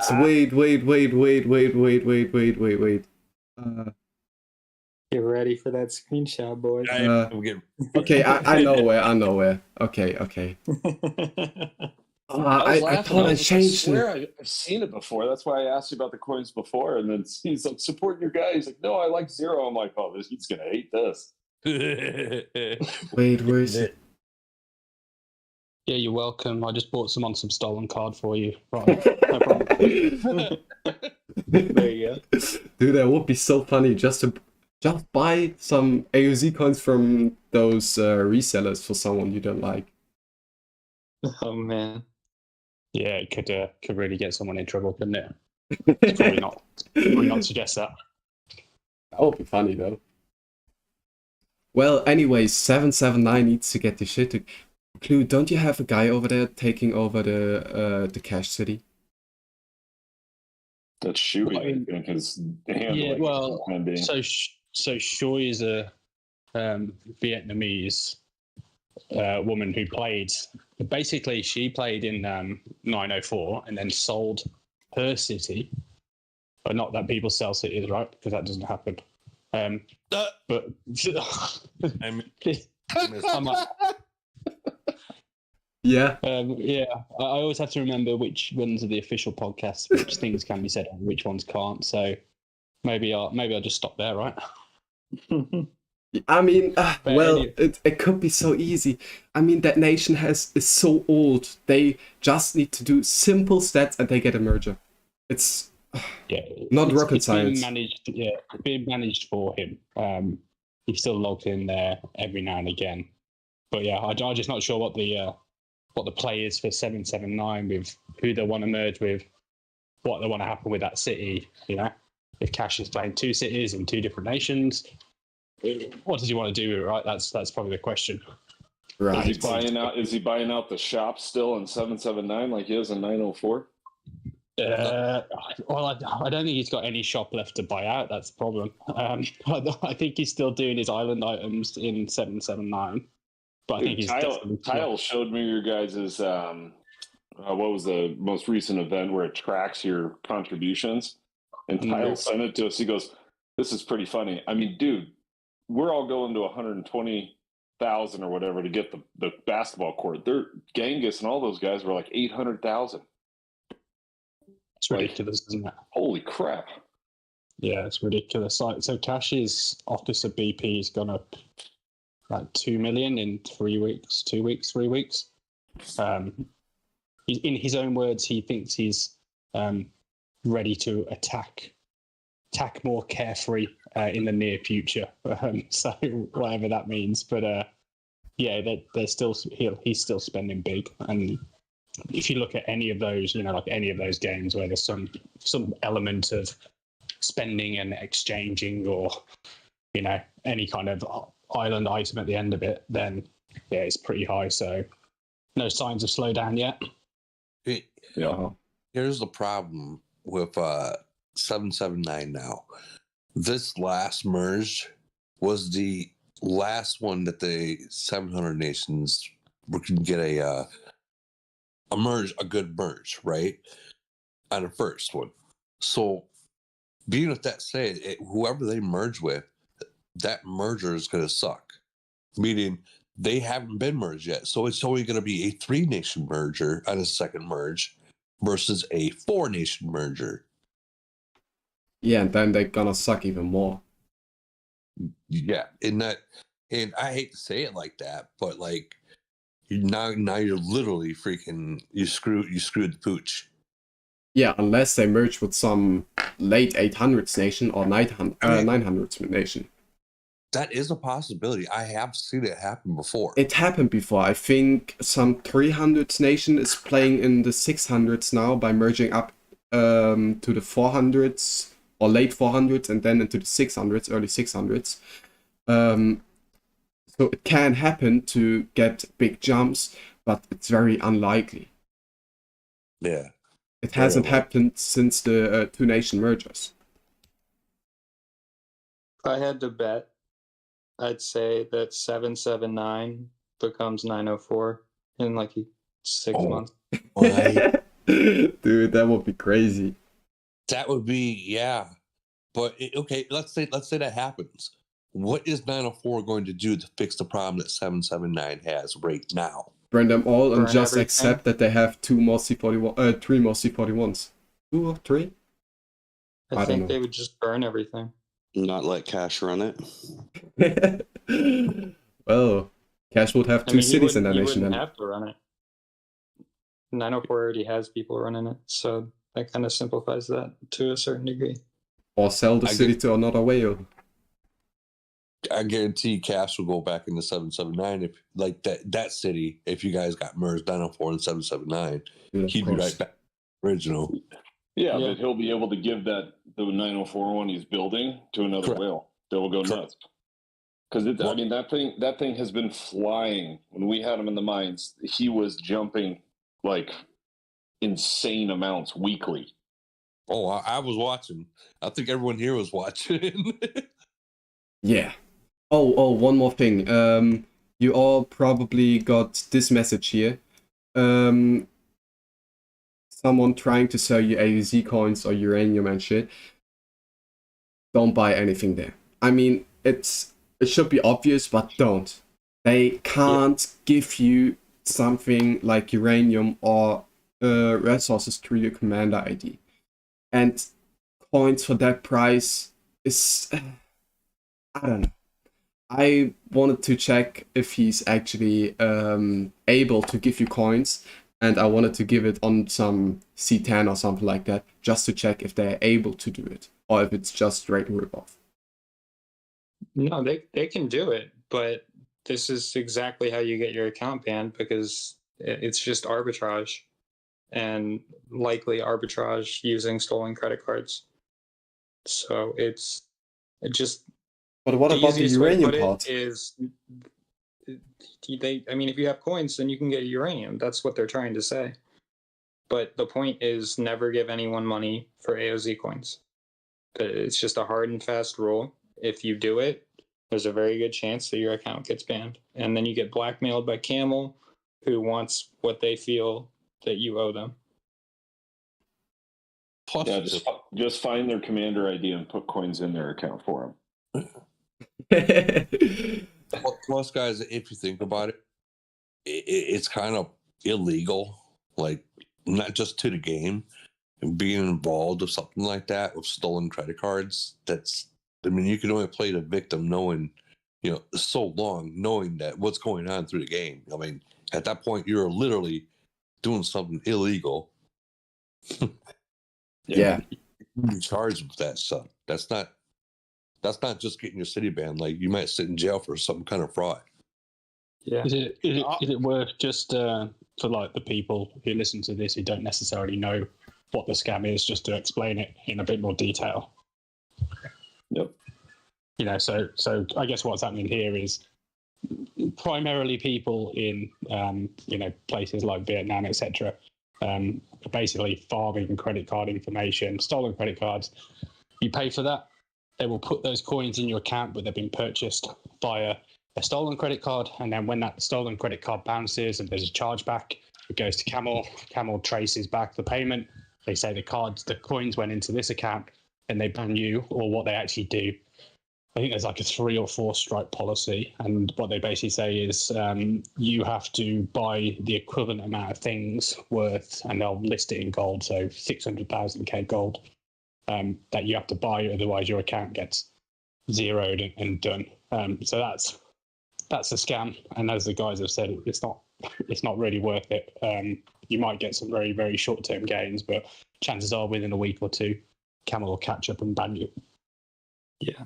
And it's documented people like getting fucked over by this.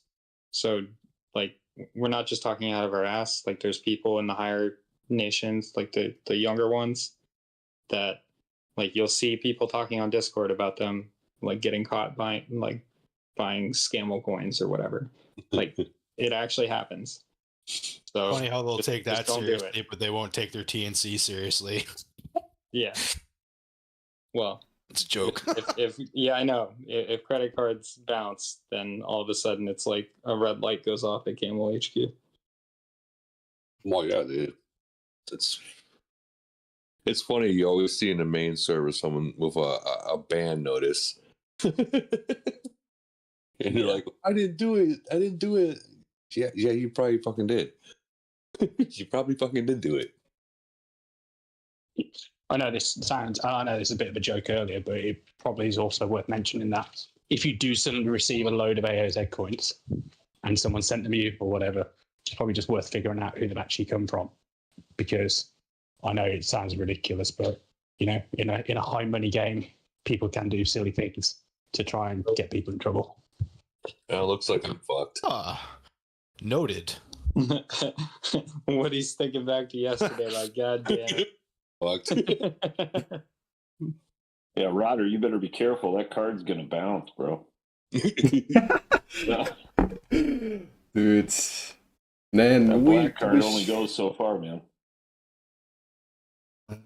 I really want to try the uranium thing though on a brand new city or on some Crash C30, just to check how they gonna try to do it. I mean, they literally just buy coins, and then it's up to you to buy the uranium. But I did the math on it, how much 1 million uranium is.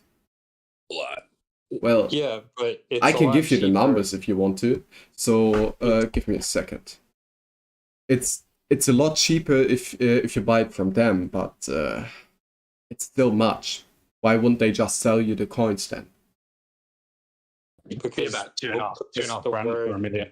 So 1 million uranium in 1 month are $3,375. In 2 months, it's $2,821. In 3 months, it's $2,493. So it's a good chunk, and for what they are selling it, $300. It's much better for them to just sell them the coins. Well, I shouldn't be going through this with logic, but it's I would love to try that. I think at that point, all logic's out the window, though, right? But when it comes to if someone's looking at that going, oh, $300 for 1 million, and then they're looking in the store going, well, that looks like a good deal, then it's probably too late, right? They're probably going to do it anyway and get scammed. Yeah. And probably nothing happens, just there's $300. Thanks. See you never. By the time that you can complain about the fact that what's listed there is not what you're actually going to be able to get, you're already fucked.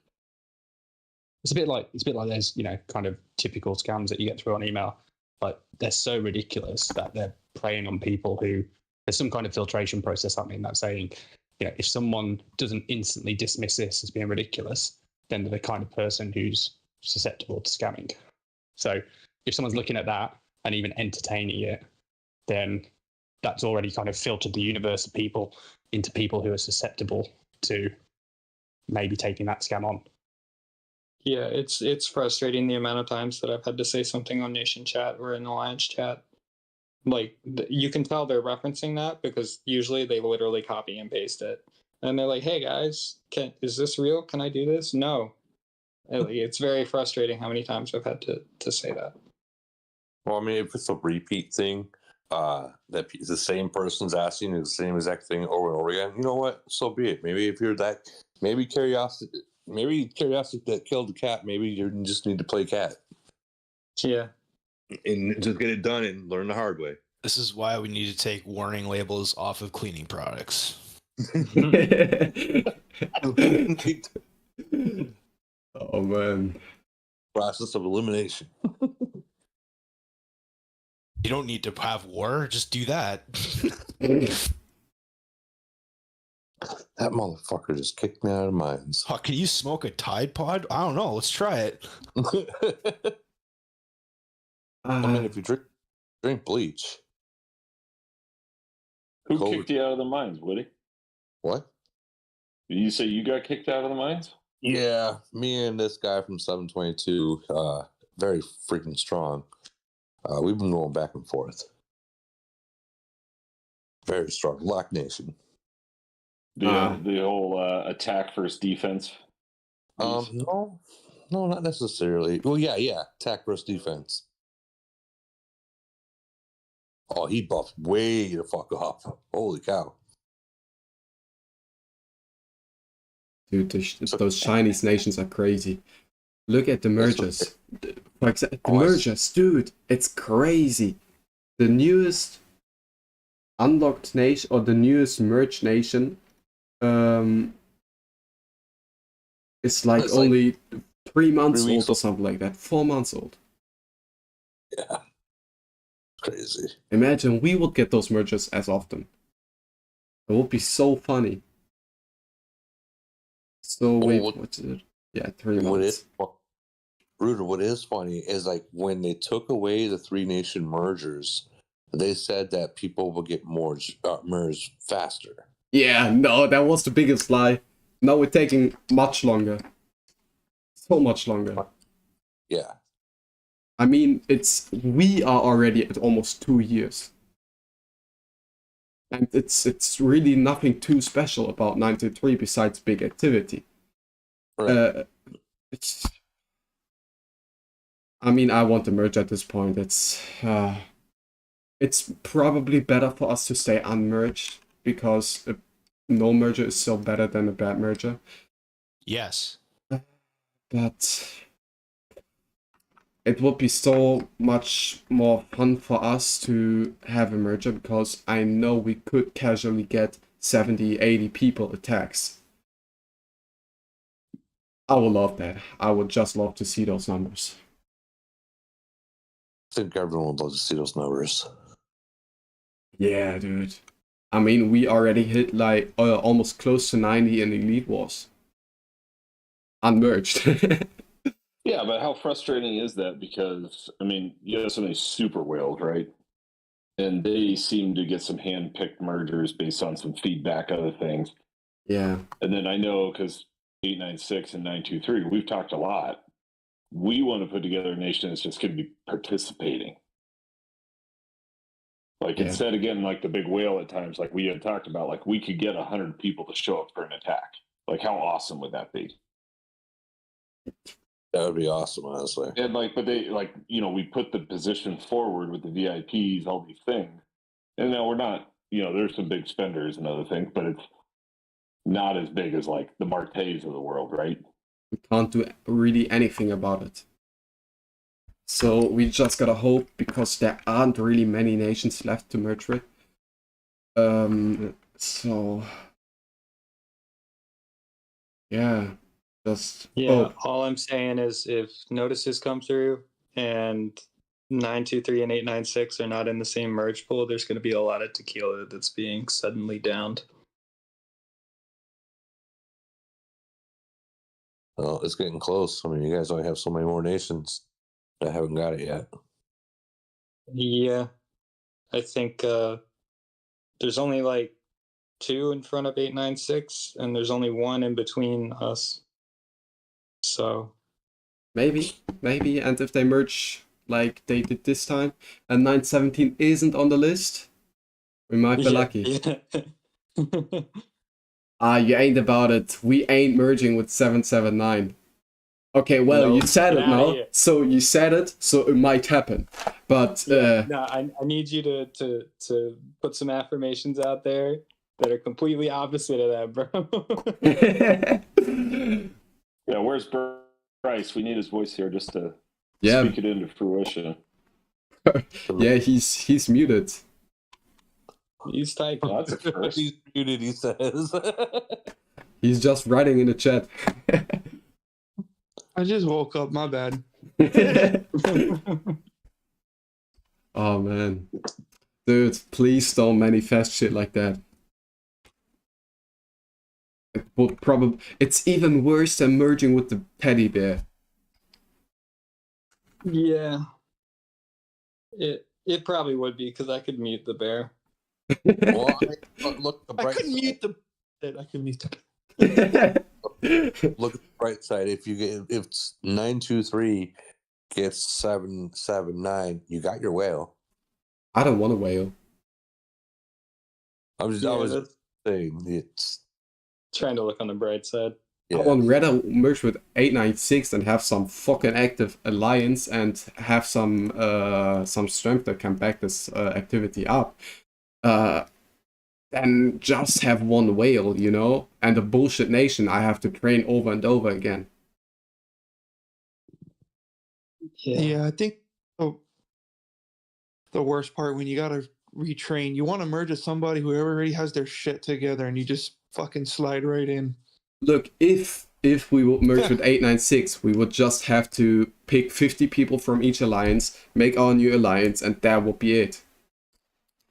Yeah, we're so damn similar that, I mean, it would literally be easy mode as far as mergers go, other than the first 5-day bullshit. But I mean, still we could just plant no flags the first 5 days.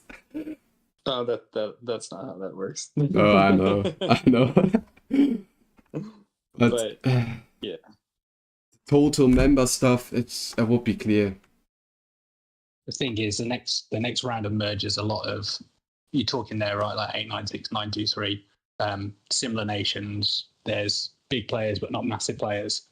A lot of the success of those types of mergers is going to be dependent on when the C42 to 44 drops or doesn't drop. You know, if that drops within that kind of time frame, then say you don't need a whale, you don't want a whale, you might be cooked without a whale if that drops early, right? Because as we saw before, that gap, the whales who've stockpiled all their stuff, they go 42, 43, 44 quick. And then those group attacks from the 40s, 39s, 38s just don't do anything in that kind of 6-month period when that's dropped. So I think it depends when that is. If it drops early, 923, 896 together for that 6-month period would be in a bit of trouble against any nation with a whale if the whale's massive and goes C44 soon. Again, Yeah. we would have 100 people with one fleet. And C-34 won't have the cannons. It will be the EMPs again. And the difference between the T-13 cannons and the T-14 EMPs won't be that big. It's like fighting as a C-34 against a 38. And the stats not gonna be completely different. So the stats will be like almost close. So just the trip type again, and then we're gonna top it off with our activity again. It's gonna be easy. And Yahtzee is ready to become our whale. So you're assuming there that everyone's long range whales, right? We all well. There's a big difference between T14 bikes and T4. What I'm even saying here, T14 bikes and whatever the hell rockets versus the Havocs. The zombies are going to make a huge difference in T14. I think just don't underestimate. My word would be don't underestimate how big a difference for 2 months when a whale who's stockpiled everything and has gone C44 within a month versus a C40 now. Like we saw it before, it was huge. You're right. Like long's not going to be as big a difference, but the mid guys are going to get huge boost, and all of a sudden, like I look at if two whales versus say the 896, 30 or 35 kind of core attacking group. If that was if they were C44s, it'd get absolutely smoked. Like obviously people catch up. That's like the thing in this game, and we're seeing that now, right? Like the Yahtzees of the world aren't actually that far away from where those whales are, and people underestimate the divergence or the convergence, I should say, in the city levels. But like there'll be kind of chaos for a number of months until you're right. Kind of get over the hump. You're right, yes, but it's just a couple months again, because I know that our top spenders will step up and be like, yeah, I'm gonna do the push, because that's the cheapest option for me to get stronger now. You gotta put it into that perspective. The uranium will be the cheapest. It's gonna be probably 15k or something. They're not gonna get as big boost as for those 15k as with the new city levels, right? I agree, but I think the problem that you've got is that those gaps are bigger from 40 to 41 or 39 to 40. Yes, they get bigger. They get bigger, but we will also have people that will become 44. Game's glitched out. Yeah, I just make the assumption that the mega whales. Woody will never say is a mega whale, but let's face it, we've seen a city. People like that, they will be 44 within kind of 1 month, 2 months. Like I'm already working through kind of checklists for different scenarios with whales as to what will you need if they release level 7 equipment. Like you need 24 gold, 24 gold pumps, 24 gold this, probably 1 million power ore for each of those things to upgrade them. So you need 8 million power ore. I don't know, let's say there's even potentially level 7 extensions. How many extension components? But if they added level 7 equipments, it would have been at C40. Well, you don't know, right? Like you could say 42 to 44 could come, 42 to 45 could come. You could have like we had with 35, which was just an equipment level. You could have an equipment level and then the 3 different factory camp workshop up to 45. Who knows? But yeah, I don't know. Either way, it is highly likely that hypothetically 896, 923 merge, and literally the next week we have new city levels. And to be honest, like there's going to be, like what Clue is saying there, yes, there is going to be a noticeable gap immediately. That's how it was last time. I remember walking into Global Conquest facing Chinese nations that had C41s and the rest of us didn't, and we were just getting wrecked. But at the same time, in this scenario, the way I see that playing out is that it just serves as fodder to like get us hyped up to burn the first one that we can find. So either way, I'm still looking forward to it. But I do think that the hypothetical of it happening in the first place is high. There's no way of knowing exactly when. But the 1.5-year timeline in between tier updates is fast approaching. I hope I'm the first one that you see. That would be fun, but I hope it's not first. Oh, I want to face you, Woody. At some point I want to face you. Yeah, at some point is the key phrasing. Well, here's the thing. Like, you guys are very good at team attacks and discipline in your nation, to where I'm not gonna be able to find anything. And yeah, we're still screwed in a void facing 923 because we'll just be staring at the bubbles for like the next 24 hours. Yeah. While they pick off all of our cities out and bubble. So yeah, it's not going to help in that event. But GC is probably the big example. Woody, how much uranium have you got stockpiled potentially for future upgrades? I just started buying uranium again. Yeah, I think our biggest guy's got like 1 million, which I got a quarter. I think if you've upgraded everything, which not many people have, but if you're maxed, you probably need about 4 mil to do 42 to 44. Hold my beer. You're gonna go to 44 directly? No, I don't got that. Absolutely not. Absolutely not. I think for a lot of people, even if they get the uranium, obviously resource can be got, right? But there's a bit of a time delay. I think you've burned through your available resource trying to go that fast, especially if you've got to upgrade all the, camps, factories, all that. You're right so, there. yeah. Yeah, I started buying the first 3 packs of uranium like a week ago. Yeah. And then once it does get released, that's when I'll probably go hard again. You just want it. You just want to be able to. The first 3 packs go a long way, though, Woody. That's exactly what I'm doing, and it's climbing pretty fast. Yeah, it climbs very fast. Yeah, I think especially if you're not spending any of it at the moment because you're maxed or whatever elsewhere. I think if you're a whale, you just want to, when that drops, you want to immediately get access to at least one higher troop tier on whatever it is to help you. I agree. Snipers, I don't know. Snipers are going to help, I guess, for a long range guy. And that's probably going to be the first cab off the rank. I hate the snipers. The snipers suck so bad, man. Yeah, I think I'll still use cannons. Yeah. Woody, is it possible that when 44 comes out, would they increase the limit amount of troops a city can hold? You're talking about like I highly doubt that they're not gonna go over those 50 million. Guys like Great because One, they can't. They just promote all their T12s to T14. I saw them there at the top of the stairs. I doubt they're gonna do more than 50 million troops because I'm gonna do that tomorrow because I gotta make room up top. It does. you might. Well, 50 million troops. Who's gonna kill 50 million troops, and who's gonna have 50 million troops? That's a real question. So, how many players are there that have those 50 million troops? 5, maybe? If even 5. Sucks for the recruit then, unless they delete. Well, now they're just gonna have to promote all their shit. Good fucking luck.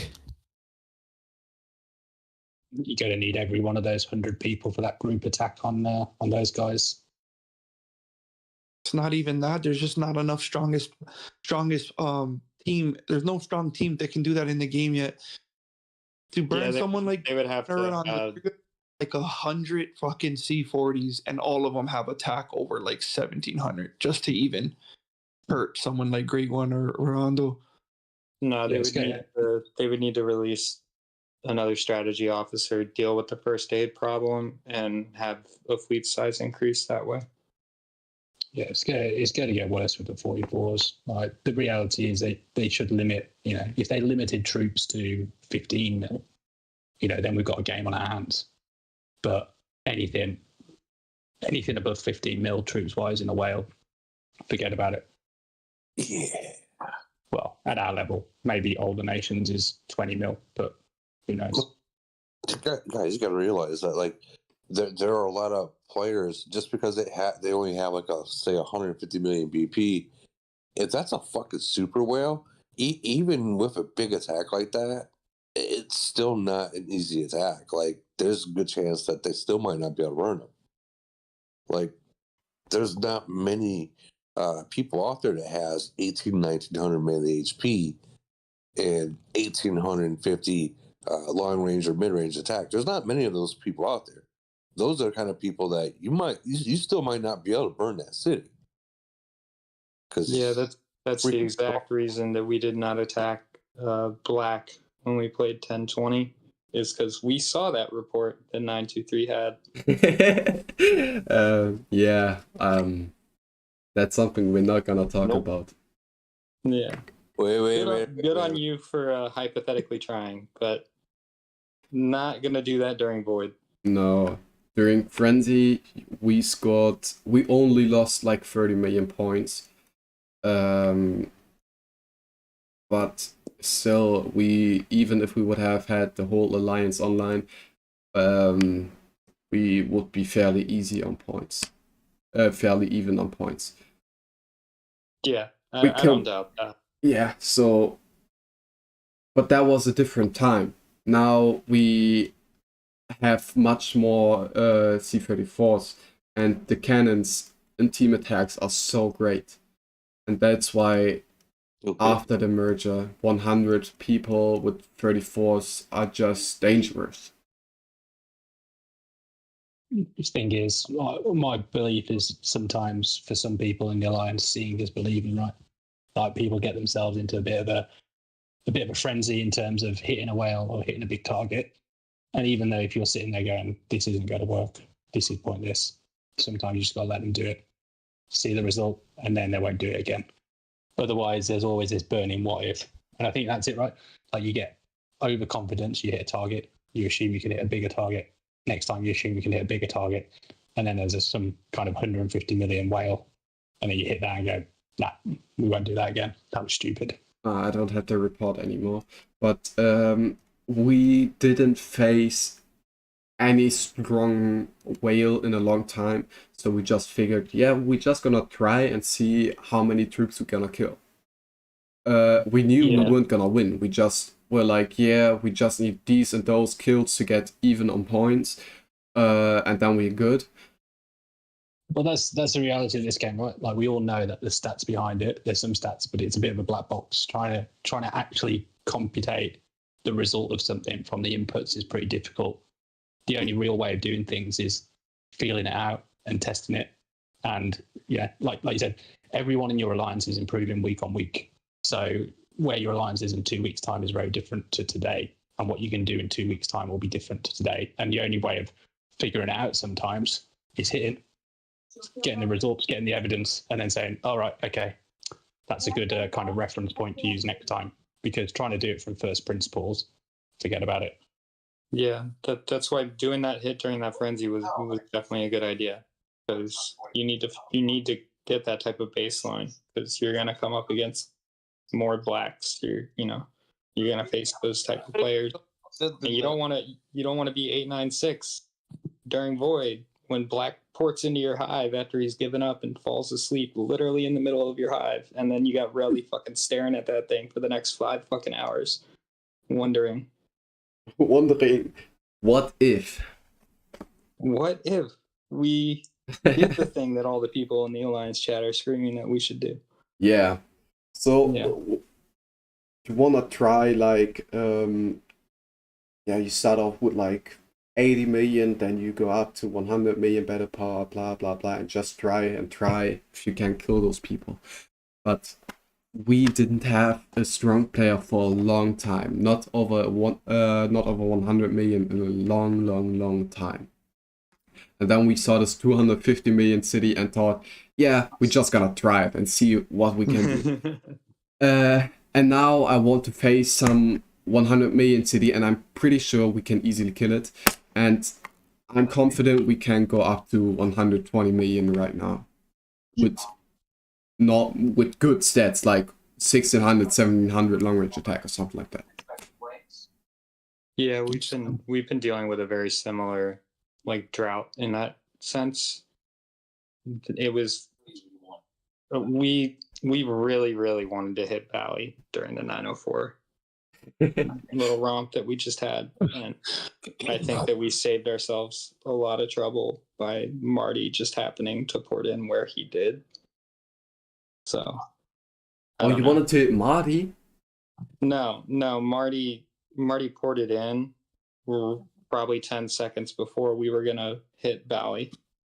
Oh, but you could have killed him easily, even with Marty's feet in there.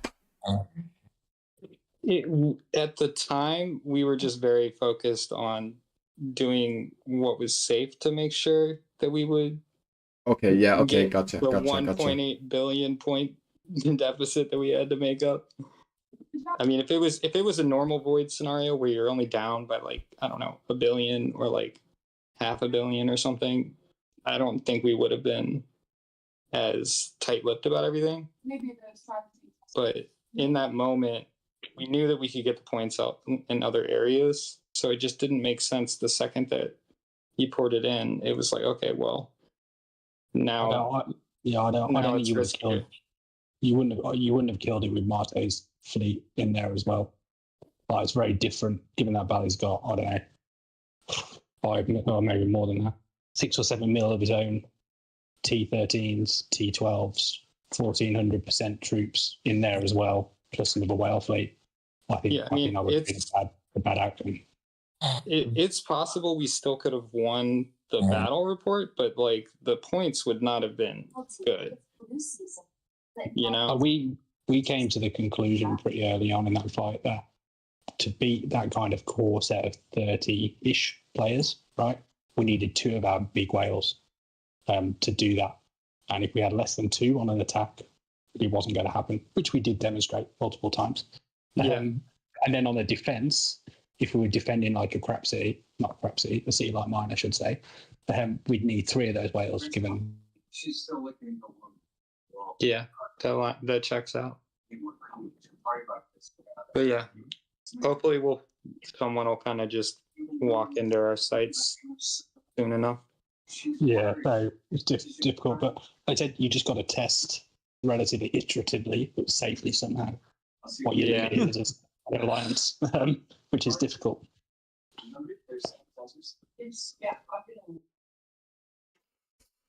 It's really hard to burn whales too that have all their reduced damages all done.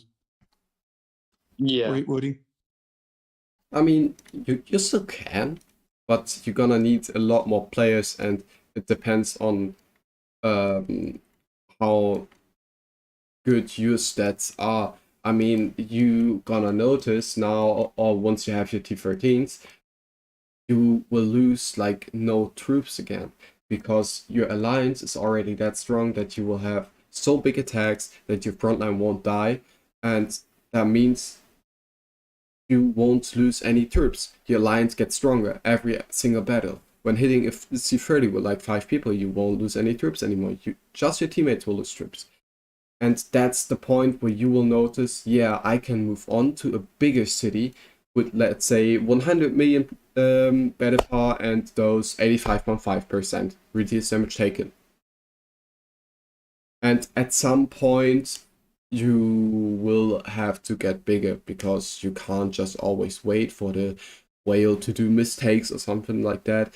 You gotta take the risk at some point. And even though if you fail on getting the win in points, you still have some valid battle report. And that's something no nation can take you. Having a battle report killing a 100 million or 150 million whale is fucking great. And everyone will remember your nation for that. Well, anyways, it's getting late. I gotta go to sleep. Thank you all for joining. It was fun to talk about the game again. So hope you hop in next time again. And for now, that's it.